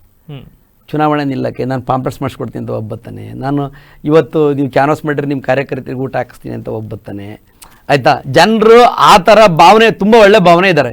ನಾವು ಏನೂ ಮಾಡ್ದೆಲ್ಲ ಹೋದಾಗ ದುಡ್ಡು ತಂದವನೇ ಕಿತ್ಗಳಿ ಅನ್ನೋ ಭಾವನೆಯೂ ಇರ್ತಾರೆ. 2 ಥರ ಜನ ಇದ್ದಾರೆ. ಬಟ್ ನಾವೇನು ಹೇಳೋದಂದರೆ, ಆ ಥರ ಜನ ನಾವು ಅವ್ರ ಕಷ್ಟಕ್ಕೆ ನಿಜವಾಗೂ ಸ್ಪಂದಿಸಿದರೆ ಅವ್ರಿಗೆ ಕೆಲಸ ಮಾಡಿಕೊಟ್ರೆ ಖಂಡಿತವಾಗೂ ಬಂದು ಅವ್ರು ಸಹಾಯ ಮಾಡ್ತಾರೆ ಸರ್. ಇವತ್ತಿನ ಹಾಸನದ ರಾಜಕೀಯ ವಿಶ್ಲೇಷಣೆ ನಾವು ಒಂದ್ಸಲಿ ನೋಡ್ತಾ ಹೋದ್ರೆ ಸರ್, ನಿಮ್ಮ ಪ್ರಕಾರ ಪ್ರೀತಮ್ ಗೌಡ್ರು ಪಾಪ ಸದ್ಯ ಸ್ಥಿತಿಯಲ್ಲಿ ಅವ್ರ ಹಾಸನದಲ್ಲಿ ಟಿಕೆಟ್ ಸಿಗುತ್ತೋ ಬಿಜೆಪಿಯಿಂದ ಇಲ್ವೋ ಅನ್ನೋ ಸ್ಥಿತಿಲಿದ್ದಾರೆ. ಅವತ್ತಿನ ದಿವಸ ನಿಮ್ಮ ಟಿಕೆಟ್ನ ಕಿತ್ಕೊಂಡ್ ಬಂದಿದ್ರು ಸರ್. ಕಾಲ ನೋಡಿ, ನಾನು ತುಂಬ ನೋಡಿದ್ನಿ ಸರ್. ಅರವಿಂದ್ ಲಿಂಬಾವಳಿ ಅವ್ರನ್ನೂ ನೋಡಿದ್ನಿ, ಅನಂತಕುಮಾರ್ ಅವ್ರನ್ನೂ ನೋಡಿದ್ನಿ, ಯಡಿಯೂರಪ್ಪನೂ ತುಂಬ ಹತ್ರದಲ್ಲಿ ನೋಡಿದ್ವಿ ಸರ್. ಆಯಿತಾ, ನಾನು ಇಲ್ದಲೇ ಏನೂ ನಡೆಯಲ್ಲ ಬಿ ಜೆ ಪಿಲಿ ಹಾಸನ ಜಿಲ್ಲೆಯಲ್ಲಿ ಅನ್ನೋ ವ್ಯಕ್ತಿನೂ ಇದ್ದರು. ಇವತ್ತು ಅವ್ರ ಹೆಸರು ಇಡೀ ಜಿಲ್ಲೆಯಲ್ಲಿ ಹುಡುಕಿದ್ರಿಲ್ಲ. ನನಗೆ ನಂಬಿಕೆ ಇದೆ ಕಾಲ ಎಲ್ಲದಕ್ಕೆ ಉತ್ತರ ಕೊಡುತ್ತೆ ಅಂತ. ನಾನು ತುಂಬ ರಾಜಕೀಯವಾಗಿ ನಾನು ತುಂಬ ನೋಡಿದ್ನಿ ಸರ್. ನನಗೆ ಆ ನಂಬಿಕೆ ಇದೆ ಸರ್. ಯಾರವನು ಅನ್ನೋದು ಸ್ಥಿತಿ ತಲುಪ್ತಾರೆ. ಇವತ್ತು ನಂಜೇಶ್ ಗೌಡ್ರು MP ಆಗಿದ್ರು, ಯಾರು ಕೇಳಿದ್ರು ತುಂಬ ಜನ ಗೊತ್ತೇ ಇಲ್ಲ. ಹಂಗಾಗಕ್ಕಲ್ಲ, ಏನು ಭಾರಿ ಇಲ್ಲ ಸರ್. ಹನುಮೇಗೌಡ್ರನ್ನ ಯಾವತ್ತೂ ಮರೆಯಲ್ಲ. ಹನುಮೇಗೌಡ್ರನ್ನ ಹಾಸನ ವಿಧಾನಸಭಾ ಕ್ಷೇತ್ರದಲ್ಲಿ ಅವ್ರ ಮಕ್ಕಳಿಗಾರ ಹೇಳೋತಾರೆ, ಮೊಮ್ಮಕ್ಕಳಿಗಾರ ಹೇಳೋತಾರೆ ಹನುಮೇಗೌಡರು ಅಂತ ಒಬ್ರು ಇದ್ರು ಅಂತ. ಯಾಕಂದರೆ ಈ ಭಾಗದಲ್ಲಿ ರೈತರದ್ದು ಬೇರೆತನೇ ಒಕ್ಲೆಬ್ಸ ಅಂತ ಸ್ಥಿತಿ ಬಂದಾಗ ಅವತ್ತು ಹೋಗಿ ನೀವು ಒಂದೇ ಒಂದು ರೂಪಾಯಿ ಅಪೇಕ್ಷೆ ಇಲ್ಲದಲೇ ನಿಂತಂಥ ಮನುಷ್ಯ. ನಾವು ಅವ್ರ ಜೊತೆ ಬೆಳೆದವ್ರು. ನನ್ನ ಹತ್ರ ಸತ್ಯ ಮಾಡಿಸ್ಕೊಂಡ್ರೆ, ನಾನು ಯಾರ ಹತ್ರ ದುಡ್ಡು ತಗೊಳಕ್ಲ ಸತ್ಯ ಮಾಡು ಅಂತೇಳಿ ಆ ಮನಸ್ಥಿತಿ ಇಟ್ಕೊಂಡಂತಾರೆ ಹನುಮೇಗೌಡರು. ನಾವು ಅವರೊಟ್ಟಿಗೆ ಇದ್ದಾರೆ ಸರ್. ಆಯಿತಾ, ನಮಗೆ ಆ ನಂಬಿಕೆ ಐತೆ. ಯಾರು ಈ ಹಬ್ಬರದಲ್ಲಿ ಬಂದವ್ರೆ, ಯಾರು ಲೂಟಿ ಮಾಡೋಕ್ಕೆ ಬಂದವ್ರೆ ನೋಡಿ, ಬ್ರೋಕರೇಜ್ ಕೆಲಸ ಮಾಡೋರು ಸರ್ವಿಸ್ ಮಾಡಬೇಕು ಅಂತ ಬರಲ್ಲ, ಎಷ್ಟು ಕದಿಬೋದು ಅಂತ ನೋಡ್ತಾರೆ, ನನ್ನ ಕಮಿಷನ್ ಎಷ್ಟು ಸಿಗುತ್ತೆ ಅಂತ ನೋಡ್ತಾರೆ. ಆ ಥರ ಬಂದಿರೋರು ಸಾವಿರಾರು ಕೋಟಿ ದುಡ್ಡು ಮಾಡ್ಯಾರೆ, ದುಡ್ಡಲ್ಲಿ ಎಲ್ಲ ಮಾಡ್ತೀನಿ ಅಂತ ಭ್ರಮೆಲ್ಲವ್ರೆ. ಅದಾಗಲ್ಲ ಸರ್. ಹಂಗಾಗಿದ್ರೆ ಅಂಬಾನಿ ಈ ದೇಶದ ಪ್ರಧಾನಿ ಆಗರು. ದುಡ್ಡು ಮೋದಿಯವ್ರು ಆಗ್ತಾನೆ ಇರಲ್ಲ. ದುಡ್ಡಿದೆ ಪ್ರಮುಖ ಆಗಿರೋ ಅಂಬಾನಿನೇ ಪ್ರಧಾನಿ. ಅಂಬಾನಿ ಸರ್ 98 ಮೋದಿಯವರು ಒಬ್ಬ ಬ್ಯಾಗ್ ಹಾಕಿ ಬಂದವರು ಸರ್. ನಾವು ಕಣ್ಣಾರೆ ನೋಡಿದ್ವಿ ಅವ್ರನ್ನ. ಅರಸೀಕೆರೆ ಸಮಾವೇಶದಲ್ಲಿ ಕನ್ಯಾಕುಮಾರಿಯಿಂದ ಕಾಶ್ಮೀರಕ್ಕೆ ಯಾತ್ರೆ ಮಾಡುವಾಗ ಇದೇ ಮೋದಿಯವರು, ನಮಗೆ ಗೊತ್ತಿಲ್ಲ ಮೋದಿ ಹಿಂಗಾತಾರೆ ಅಂತ 2002 ಚೀಫ್ ಮಿನಿಸ್ಟರ್ ಆದಾಗಲೇ ಗೊತ್ತಾಗಿರೋದು. ಅವ್ರೇನು ದುಡ್ಡಿಟ್ಟಿಗೆ ಬಂದಾರಲ್ಲ. ಹಾಸನದಲ್ಲಿ ನೋಡಿ ಅವಕಾಶ ಸಿಕ್ಕಿತ್ತು. ಅವಕಾಶ ಸಿಕ್ಕಿದಾಗ ಅವ್ರ ಮೇಲೆ ಯಾರ ಮೇಲೋ ಕೇಸ್ ಹಾಕ್ಸೋದು, ಅವ್ರ ಮೇಲೆ ಧಮಕಿ ಮಾಡೋದು, ಅವನನ್ನು ವ್ಯವಹಾರ ಹಾಳು ಮಾಡೋಕ್ಕೆ ಹೋಗೋದು. ನೋಡಿ, ರಾಜಕೀಯವಾಗಿ ಯಾರ ಮೇಲೂ ವ್ಯಕ್ತಿಗತ ಸಾಧಿಸೋಕೆ ಹೋದರೆ ನಾವು ಯಾರ ಮೇಲೂ ನಾವೀಗ ತಪ್ಪು ಮಾಡಿದ್ದಾರೆ, ವಿರೋಧ ಪಕ್ಷದಲ್ಲಿ ಇದ್ದೀವಿ, ನೀನು ತಪ್ಪು ಮಾಡ್ತಿದ್ದೀಯ ಅಂತ ಹೇಳ್ತೀವಿ. ಸಮಾಜಕ್ಕೆ ನಿನ್ನ ತೊಂದರೆ ಆಗ್ತಿದೆ ಅಂತ ಹೇಳ್ತೀವಿ. ಹಂಗಂತ ಹೇಳ್ದೇ ತಪ್ಪು, ಅವನು ಏನು ಮಾಡ್ತಾವನೆ ಹುಡುಕ್ರಿ, ಅವನ ಮನೆ ತಕ್ಕ ಹೋಗ್ರಿ, ಅವ್ನಿಗೆ ಬೇರೆ ಏನೇನು ಸಾಧ್ಯ ಅದೆಲ್ಲ ಒರೆಸ್ರಿ. ನನ್ನ ಮೇಲೆ ಒಂದು 15 ಕೇಸ್ ಇವೆ ಸರ್. ಹಂಗಂತ ಹೇಳ್ಬಿಟ್ಟು ನಾನು ಬಗ್ಗಿಸ್ಬಿಟ್ರಾ? ನಾನು ಕೋರ್ಟ್ಗೆ ಹೋಗಿ ನಿಂತ್ಕೊತೀನಿ. ನನಗೆ ಕಳ್ಳ ಅಲ್ಲ. ನಾನು ಯಾವುದೋ ಒಂದು ಮನೆ ಪಾಪದ ಮನೆ ಹೊಡಿಯಕ್ಕೆ ಹೋದ್ರು ಅಂತ ಅಡ್ಡ ಹೋಗಿದ್ದಕ್ಕೆ 4 ಕೇಸ್ ಹಾಕ್ಯಾರೆ, ಒಬ್ಬರ ಮೇಲೆ 4 ಕೇಸ್ ಹಾಕ್ಯಾರೆ. ಕರೆಕ್ಟಾ? ಈ ಥರದ್ದು ಯಾರ ತರಕಾರಿ ವ್ಯಾಪಾರದಾರ ಒಕ್ಲೆಬ್ಸಕ್ಕೆ ಹೋದ್ರು ಅಂತ ಹೋದ್ರೆ ಅದ್ರ ಮೇಲೆ ಒಂದು 2 ಕೇಸ್ ಹಾಕ್ಯವ್ರೆ. ಇದನ್ನ ನಾನು ತಿಂಗಳಲ್ಲಿ ಒಂದು 4 ರಿಂದ 5 ದಿನ ಕೋರ್ಟ್ಗೆ ನಿಂತ್ಕೋಬೇಕು. ಹಂಗಂತ ಯೋಗೀಶನ್ ವಾಯ್ಸೇನು ಕಮ್ಮಿ ಮಾಡೋಕ್ಕಾಗತ್ತಾ? ಅಲ್ಲ. ಯಾಕಂದ್ರೆ ನಾನು ದುಡ್ಡು ಮಾಡೋಕ್ಕೆ ಬಂದ್ರನ ಅಲ್ಲ. ನಾನು MLA ಆಗ್ತೀನಿ, MP ಆಗ್ತೀನಿ, ಮಿನಿಸ್ಟರ್ ಜನ ಕೊಟ್ಟರೆ ಆಗ್ತೀನಿ. ಜನ ಕೊಡಲಿಲ್ಲ ಅಂದರೆ ಜನರ ಪರವಾಗಿ ಧ್ವನಿ ಎತ್ತೀನಿ.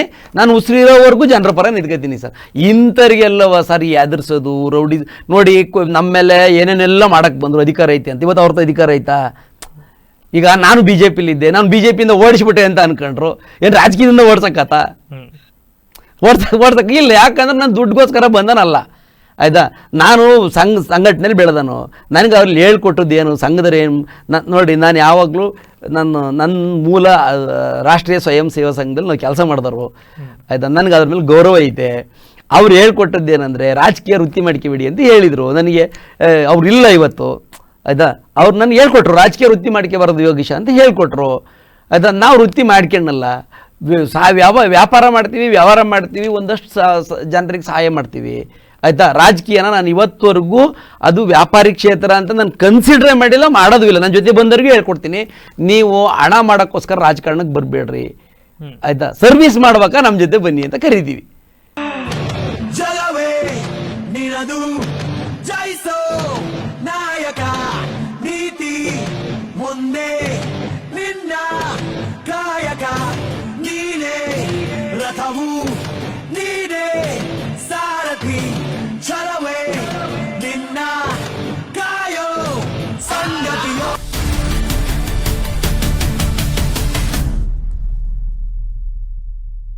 ಈಗ ಮತ್ತೊಂದು JDS ಸರ್, JDS ಇಂದ ಸ್ವರೂಪ್ ಪ್ರಕಾಶ್ ಅವ್ರ ಮೇಲೆ ಯಾವುದು ಅಂತ ಕಡು ಭ್ರಷ್ಟತನದ ಆರೋಪಗಳೆಲ್ಲೂ ಇಲ್ಲ. ಅವರು ಯಾರ ವಿರುದ್ಧ ಅವರು ಆರೋಪ ಮಾಡೋದಿಲ್ಲ, ಅವ್ರ ವಿರುದ್ಧ ಯಾರು ಆರೋಪ ಮಾಡಿದಾರ ಸ್ಥಿತಿಲಿದ್ದಾರೆ. ಹೆಂಗೆ ಇವತ್ತು ಆಲ್ರೆಡಿ ಸಂಘಟನೆಗೆ ಈಗ ಆಲ್ರೆಡಿ ಎಲ್ಲ ಕಡೆ ಸಂಘಟನೆ ಸ್ಟಾರ್ಟ್ ಮಾಡ್ಕೊಂಡ್ಬಿಟ್ಟಿದ್ದಾರೆ JDS ಅವರು. ಸರ್ ಮಾಡಲಿ ಸರ್, ಈಗ ಅವರು ರಾಜಕೀಯವಾಗಿ ಸಂಘಟನೆ ಮಾಡಬೇಕು, ಅವ್ರವ್ರ ಪಕ್ಷ ಅವ್ರ ಅಸ್ತಿತ್ವ ಉಳಿಸ್ಕೊಳಕ್ಕೆ ಅವ್ರು ಹೋರಾಟ ಮಾಡಬೇಕು. ಜನ ಅವರಿಗೆ ಸ್ವರೂಪನ್ನೇನು ಗೆಲ್ಲಿಸ್ಬೇಕು ಅಂತ ಗೆಲ್ಸಿದ್ದಲ್ಲ, ಸ್ವರೂಪನ್ನೇ ಗೆಲ್ಲಿಸ್ಬೇಕು ಅಂತ ಗೆಲ್ಸಿದ್ದಲ್ಲ, ಯಾರನ್ನು ಸೋಲಿಸ್ಬೇಕು ಅಂತ ಹೇಳಿ ಎಲ್ಲರೂ ಸೇರಿ ಗೆಲ್ಸಿರೋದು. ಅರ್ಥ ಹಿಡ್ಕೇಳಿ ಸರ್, ಅದ್ರಲ್ಲಿ ನಂದು ಪಾತ್ರ ಐತೆ. ಯಾರನ್ನೂ ಸೋಲಿಸ್ಬೇಕು, ಅದು ಈ ಸಮಾಜಕ್ಕೆ ಕುಟ್ಟೆ ಹುಳ, ನಾಳೆ ಅದು ಸಮಾಜಕ್ಕೆ ಏನು ಅನುಕೂಲ ಆಗಲ್ಲ ಅಂತ ಹೇಳಿ ಗೊತ್ತಾದಾಗ ದೇಶದ ರಾಜಕಾರಣ ಮಾಡುತ್ತೆ, ರೌಡಿಸಮ್ ಮಾಡಿಸುತ್ತೆ, ಮಟ್ಕ ಇಸ್ಪೀಟ್ ಇವೆಲ್ಲ ಜಾಸ್ತಿ ಮಾಡಿಸ್ತಾರೆ ಅಂತ ಗೊತ್ತಾದಾಗ ಇದು ಬೇಡ, ನಮ್ಮ ಮರ್ಯಾದೆ ಹೋದ್ರೂ ಪರವಾಗಿಲ್ಲ ಅಂತ ಹೇಳಿ ನಾವು ತಟಸ್ಥವಾಗಿ ಯಾರನ್ನ ನಾವೇ ಹೇಳ್ಬಿಟ್ಟಿದ್ವಿ, ನಾನು ಈ ಚುನಾವಣೆ ಒಳಗಡೆ ನಾನು ಗೆಲ್ಲಲ್ಲ ದಯಮಾಡಿ ಅಂತ ಹೇಳಿ ಯಾರನ್ನೋ ಯಾರನ್ನೋ ಬೇಡ ಅಂತ ಹೇಳಿ ಒಬ್ರಿಗೆ ಜವಾಬ್ದಾರಿ ಕೊಡ್ಬೇಕಾಯ್ತು, ಕೊಟ್ಟಿದ್ದೆ. ಅದನ್ನು ಅವರು ದುರುಪಯೋಗ ಮಾಡ್ಕಿದವ್ರೆ. ಸ್ವರೂಪ್ ಅವರು ದುರುಪಯೋಗ ಮಾಡ್ಕೊತಾರೆ. ಸಿಕ್ಕಿರೋ ಅವಕಾಶ, ಜನರ ಸೇವೆ ಮಾಡೋಕ್ಕೆ ಸಿಕ್ಕಿದೆ ಅವಕಾಶ ಆಯಿತಾ. ಈಗ ಅವ್ರಿಗೆ ಜನ ಅಧಿಕಾರ ಕೊಟ್ಟವ್ರೆ.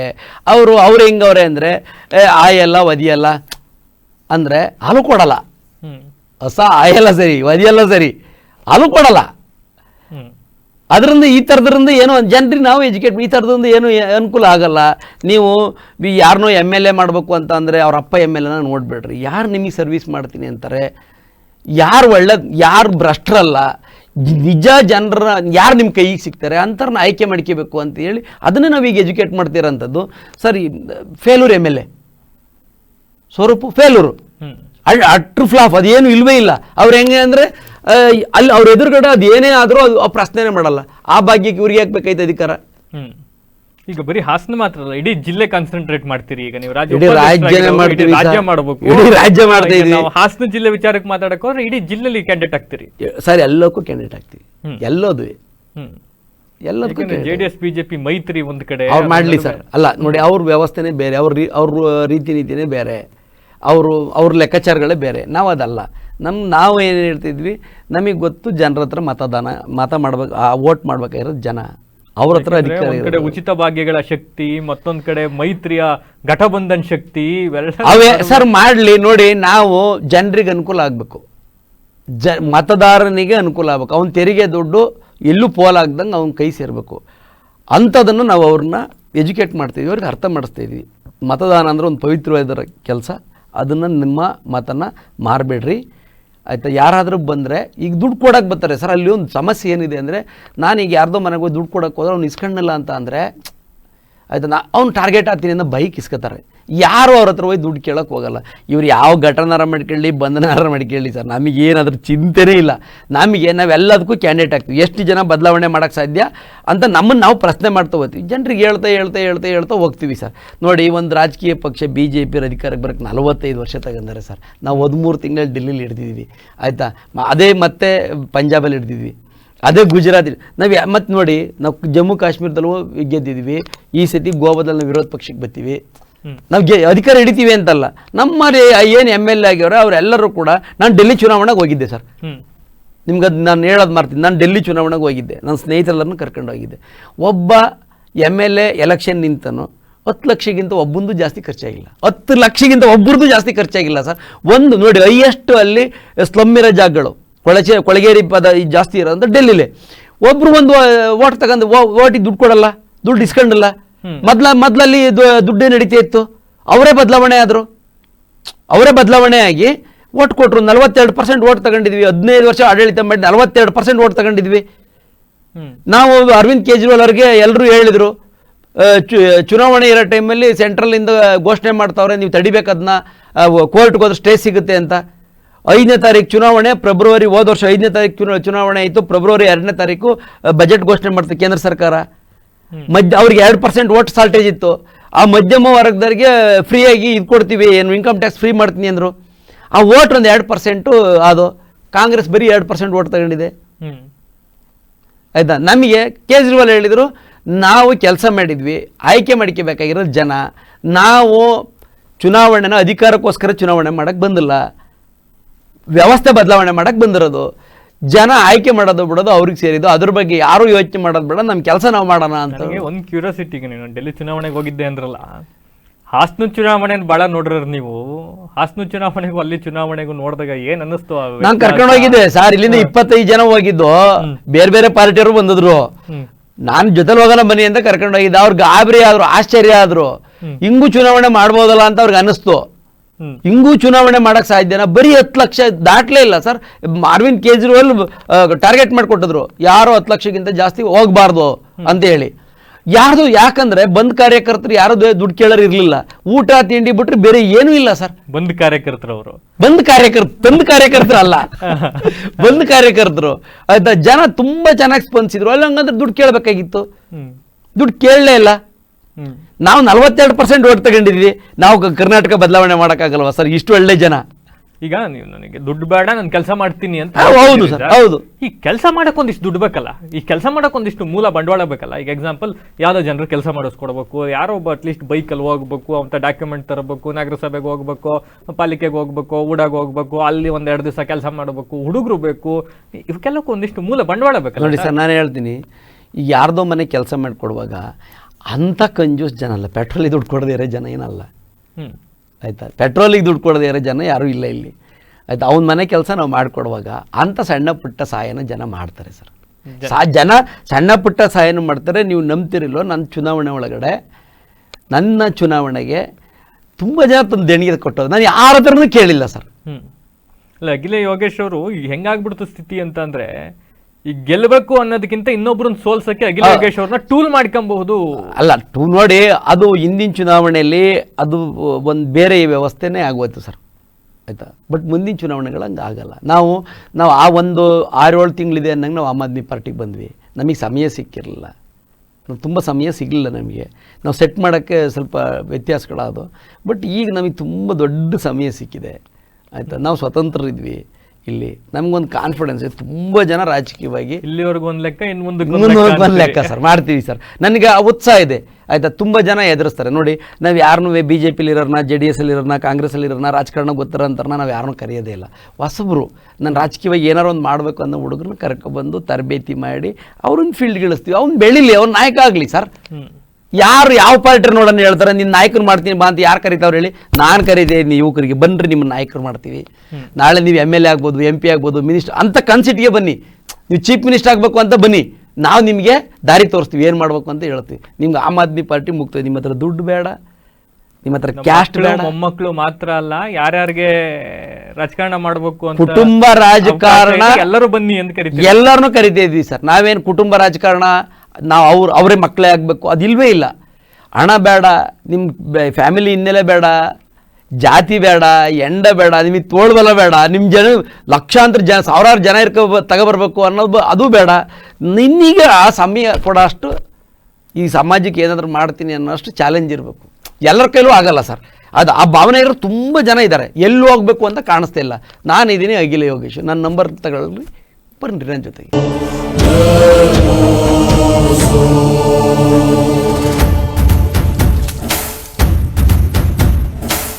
ನಮ್ಮೂರ ಕಾಯೋ ದೊರೆಯೇ ನಿನಗೆ ಎಲ್ಲಿಂತ ಮಮಕಾರ,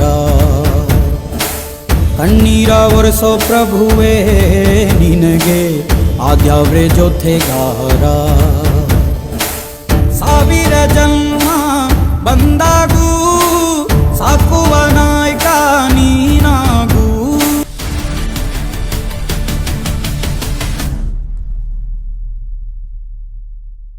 ಈಗ ನಾವೆಲ್ಲ ಸ್ಕೂಲಲ್ಲಿ ಇದ್ದಾಗ ಸರ್, ನನಗಿನ್ನೂ ನೆನಪಿದೆ, 8ನೇ ಕ್ಲಾಸ್ 9ನೇ ಕ್ಲಾಸ್ 10ನೇ ಕ್ಲಾಸಲ್ಲಿ ಪ್ರಬಂಧ ಬರೆಯವು. ನಾನು CM ಆದರೆ, ನಾನು ಪ್ರಧಾನಿ ಆದರೆ, ಆಗ ಭಾಳ ಮೇಡಮ್ ಎಲ್ಲ ಹೇಳ್ಕೊಟ್ಟಿರೋರು, ನಾನು ಇವೆಲ್ಲವನ್ನು ನಿರ್ಮೂಲನೆ. ಬಟ್ ಇವತ್ತು ಹಿಂಗೆ ಹೇಳ್ತಾ ಇದ್ದೀರಿ, ನಾಳೆ ಅಧಿಕಾರ ಬಂದ ಮೇಲೂ ಅಖಿಲ ಯೋಗೇಶ್ ಹಿಂಗೆ ಇರ್ತಾರಾ ಸರ್? ಅಲ್ಲ, ನಮ್ಮ ದೇಹನೇ ಅದಲ್ಲ ಸರ್, ನಮ್ಮ ಪಾರ್ಟಿ ಉದ್ದೇಶನೇ ಅದಲ್ಲ ಸರ್. ನಾನು ಹಂಗಾಗೋದಾಗಿದ್ರೆ ನೋಡಿ ಸರ್, ನಾನು JDS ಅಲ್ಲೇ ಉಳಿಬೋದಾಗಿತ್ತು, ಅಥವಾ BJPಲೇ ಸ್ವಾಭಿಮಾನ ಕಳ್ಕೊಂಡು BJPಲೇ ಉಳಿದಿರ್ಬೋದಾಗಿತ್ತು. ನಾನು ನಮ್ಮ ಮನಸ್ಥಿತಿ ಅದಲ್ಲ ಸರ್. ಹಂಗಾಗಿದ್ರೆ ನಾನು ಖಂಡಿತವಾಗೂ ನಾನು JDS ಅಲ್ಲಿ ಸುಮ್ಮನೆ ಉಳ್ಕೊತಾ ಇದ್ದೆ. ಆಯ್ತಾ, ಅಥವಾ BJPಲಿ ಸ್ವಾಭಿಮಾನ ಮರೆತು ಸುಮ್ಮನೆ ಅಲ್ಲೇ ಉಳಿತಾ ಇದ್ವಿ. ಆಯ್ತಾ, ಇದಲ್ಲ ಅಂತ ಗೊತ್ತಾಯ್ತು, ನಾವು ಹೊರಗಡೆ ಬಂದ್ವಿ. ನಮಗೆ ನಾನು ದುಡ್ಡು ಮಾಡೋದು ನೋಡಿ, ನನ್ನ ಮಕ್ಕಳು 2 ಜನ ಹೈಯರ್ ಎಜುಕೇಷನ್ ಮಾಡೋರೆ. ಆಯಿತಾ.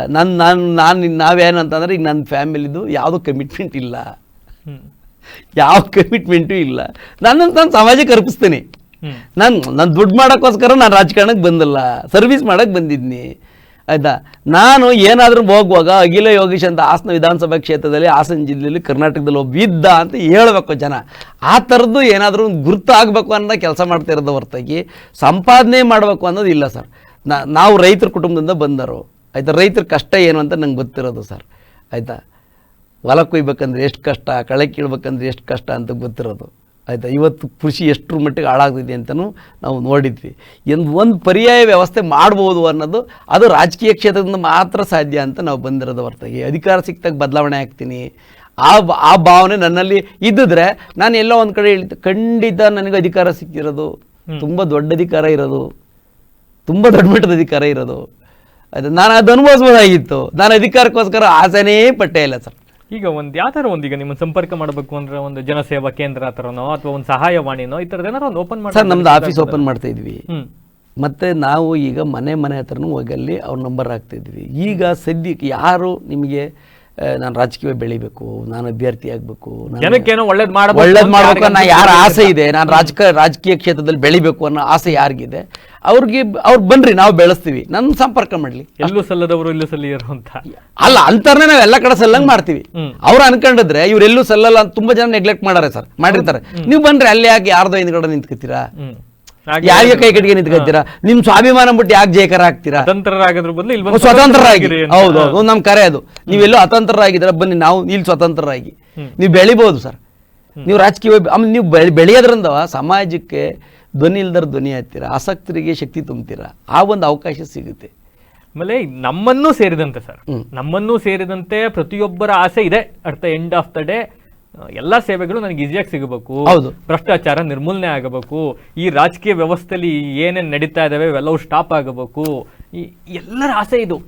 ಬಟ್ ಎಲ್ಲ ಒಂದ್ ಕಡೆ ಚುನಾವಣೆ ಅಂತ ಬಂದಾಗ ಜನ ದಿಕ್ ತಪ್ಪಿಡ್ತಾರೆ. ಅಲ್ಲ, ನಾನು ಹೇಳ್ತೀನಿ, ಜನ ದಿಕ್ ತಪ್ಪೇ ಇಲ್ಲ, ಜನರನ್ನ ರಾಜಕಾರಣಿಗಳು ದಿಕ್ ತಪ್ಪಿಸ್ತಾ ಇರೋದು. ನಾವು ಕೆಲಸ ಮಾಡಿ ಅವ್ರ ಹತ್ರಕ್ಕೆ ಹೋಗಿ ಮತ ಕೇಳಿದ್ರೆ ಅದ್ರ ರೀತಿ ನೀತಿನೇ ಬೇರೆ ಥರ ಇರುತ್ತೆ ಸರ್. ನಾವು ಕೆಲಸ ಮಾಡಲ್ಲ, ನಾವು ನಮ್ಮ ಅಪ್ಪ MLA ಅಂತ ಸುಮ್ಮನೆ ಇರ್ತೀವಿ, ನಮ್ಮ ಅಪ್ಪನ ಹೆಸರು ಹೇಳ್ಕೊಂಡು ಓಟ್ ಕೇಳಕ್ಕೆ ಹೋಗ್ತೀವಿ. ಎರಡನೇದು ದುಡ್ಡು ಹಿಡ್ಕೊಂಡು ಓಟ್ ಕೇಳಕ್ಕೆ ಹೋಗ್ತೀವಿ. ಮೂರನೇದು ನಾಯಕರ ಹೆಸರು ಹೇಳಿಕೆ ಓಟ್ ಕೇಳಕ್ಕೆ ಹೋಗ್ತೀವಿ. ನಾನು ಏನು ಮಾಡಿದ್ದೀನಿ ಅಂತ ಓಟ್ ಕೇಳಕ್ಕೆ ಹೋಗಲ್ಲ. ಎಷ್ಟು ಜನ ಹೇಳ್ಯಾರೆ ಆ ಥರ ಹೇಳಿರೋರು ಯಾರೂ ಸೋತೇ ಇಲ್ಲ ಸರ್. ಆ ಥರ ಕೆಲಸ ಮಾಡಿರೋರು ಯಾವ ಜಾತಿನೂ ಬೇಡ, ಜನ ಓಟ್ ಹಾಕ್ಯವ್ರೆ ಆಯಿತಾ. ನಾವೇನು ಮಾಡಿದ್ದೀವಿ ಇಲ್ಲಿ ಅಂದರೆ, ಅಧಿಕಾರ ಶ್ರೀಮಂತರ ಕೈಗೆ ಸಿಕ್ಕಿದೆ ಸರ್. ಅವನೇನು ಮಾಡ್ತಾನೆ, ಬಂಡವಾಳ ಹಾಕ್ತಾನೆ, ಕೋಟಿ ಬಂಡವಾಳ ಹಾಕ್ತಾನೆ, ಸುಮ್ಮನೆ ಇರ್ತಾನ, 100 ಕೋಟಿ ಬಾಚೋದು ಹೆಂಗೆ ಅಂತ ನೋಡ್ತಾನೆ. ಅವಾಗ ಇಲ್ಲಿ ದುಡ್ಡು ಕೊಟ್ಟಿರ್ತಾನಲ್ಲ, ಅವ್ರ ಮನೆ ಹತ್ರಕ್ಕೆ ಹೋಗಿ ಕೇಳೋಕ್ಕಾಗಲ್ಲ.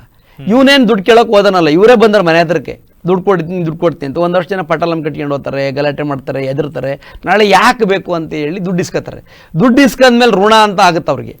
ಯಾರಿಗೂ ಈ ಥರ ನಾ ದುಡ್ಡು ಕೊಡಲ್ಲ ಓಟ್ ಹಾಕಿ ಅಂತ ಯಾರೂ ಕೇಳಿರಲ್ಲ. ಹಂಗಿದ್ರೆ ದುಡ್ಡು ಇಸ್ಕೊಂಡು ಇವ್ರಿಗೆ ಓಟ್ ಹಾಕಿರೋರು. ಅವಾಗ ಹೋಲಿಕೆ ಮಾಡ್ತಾರೆ, ಇವನ್ ದುಡ್ಡು ಕೊಟ್ಟಾನೆ, ಇವನ್ ಕಮ್ಮಿ ದುಡ್ಡ, ಇವನ್ ಜಾಸ್ತಿ ದುಡ್ಡ ಅಂತ. ಆ ಓಟ್ನ ಸ್ಪ್ಲಿಟ್ ಮಾಡ್ಕೊತಾರೆ. ಆಗ ಮೌಲ್ಯಮಾಪನ ಮಾಡಕ್ಕೆ ಶುರು ಆಗ್ತಾರೆ. ಯಾರಿಗೆ ಕೊಡಬೇಕು, ದುಡ್ಡು ಯಾರು ಜಾಸ್ತಿ ಕೊಟ್ಟಾರೆ, ಅದು ಇನ್ನು ದೇವ್ರ ಹೆಸರು ಹೇಳಿ ಬೇರೆ ಕೊಡ್ತಾರೆ.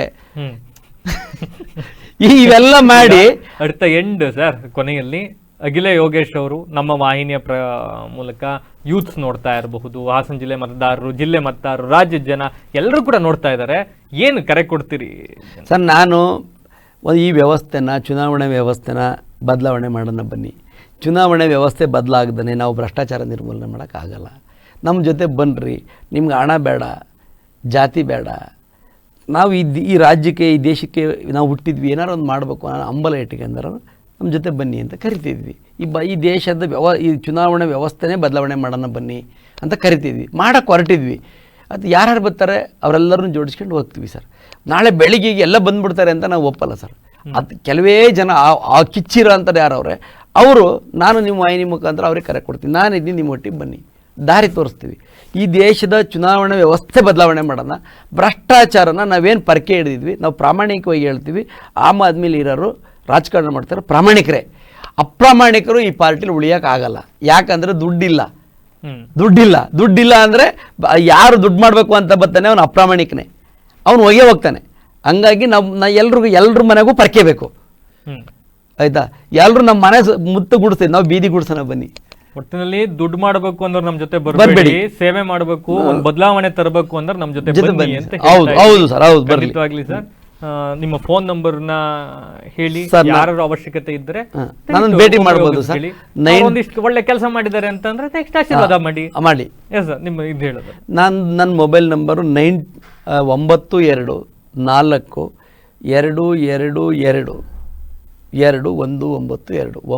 ಇನ್ನೊಂದು ಸರಿ ಹೇಳ್ತೀನಿ, 9242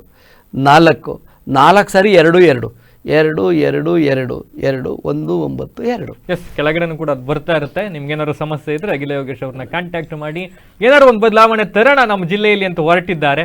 ನಿಮ್ಮ ಸಹಕಾರ ಅವರಿಗೆ ಯಾವ ತರ ಸಿಗುತ್ತೆ, ಅದನ್ನ ಅವ್ರು ಯಾವ ತರ ಸದುಪಯೋಗ ಪಡಿಸ್ಕೊಳ್ತಾರೆ, ಎಲ್ಲನೂ ಮುಂದಿನ ದಿವಸದಲ್ಲಿ ನೋಡೋಣ. ಸರ್, ಧನ್ಯವಾದಗಳು. ಧನ್ಯವಾದ ಸರ್. ಎಲ್ಲ ವಿಚಾರಗಳನ್ನ ಹಂಚಿಕೊಂಡ್ರಿ.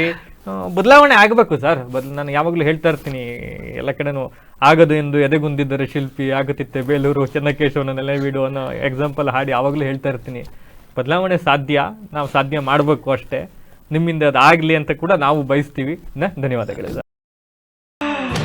ಜಲವೇ ನಿನದು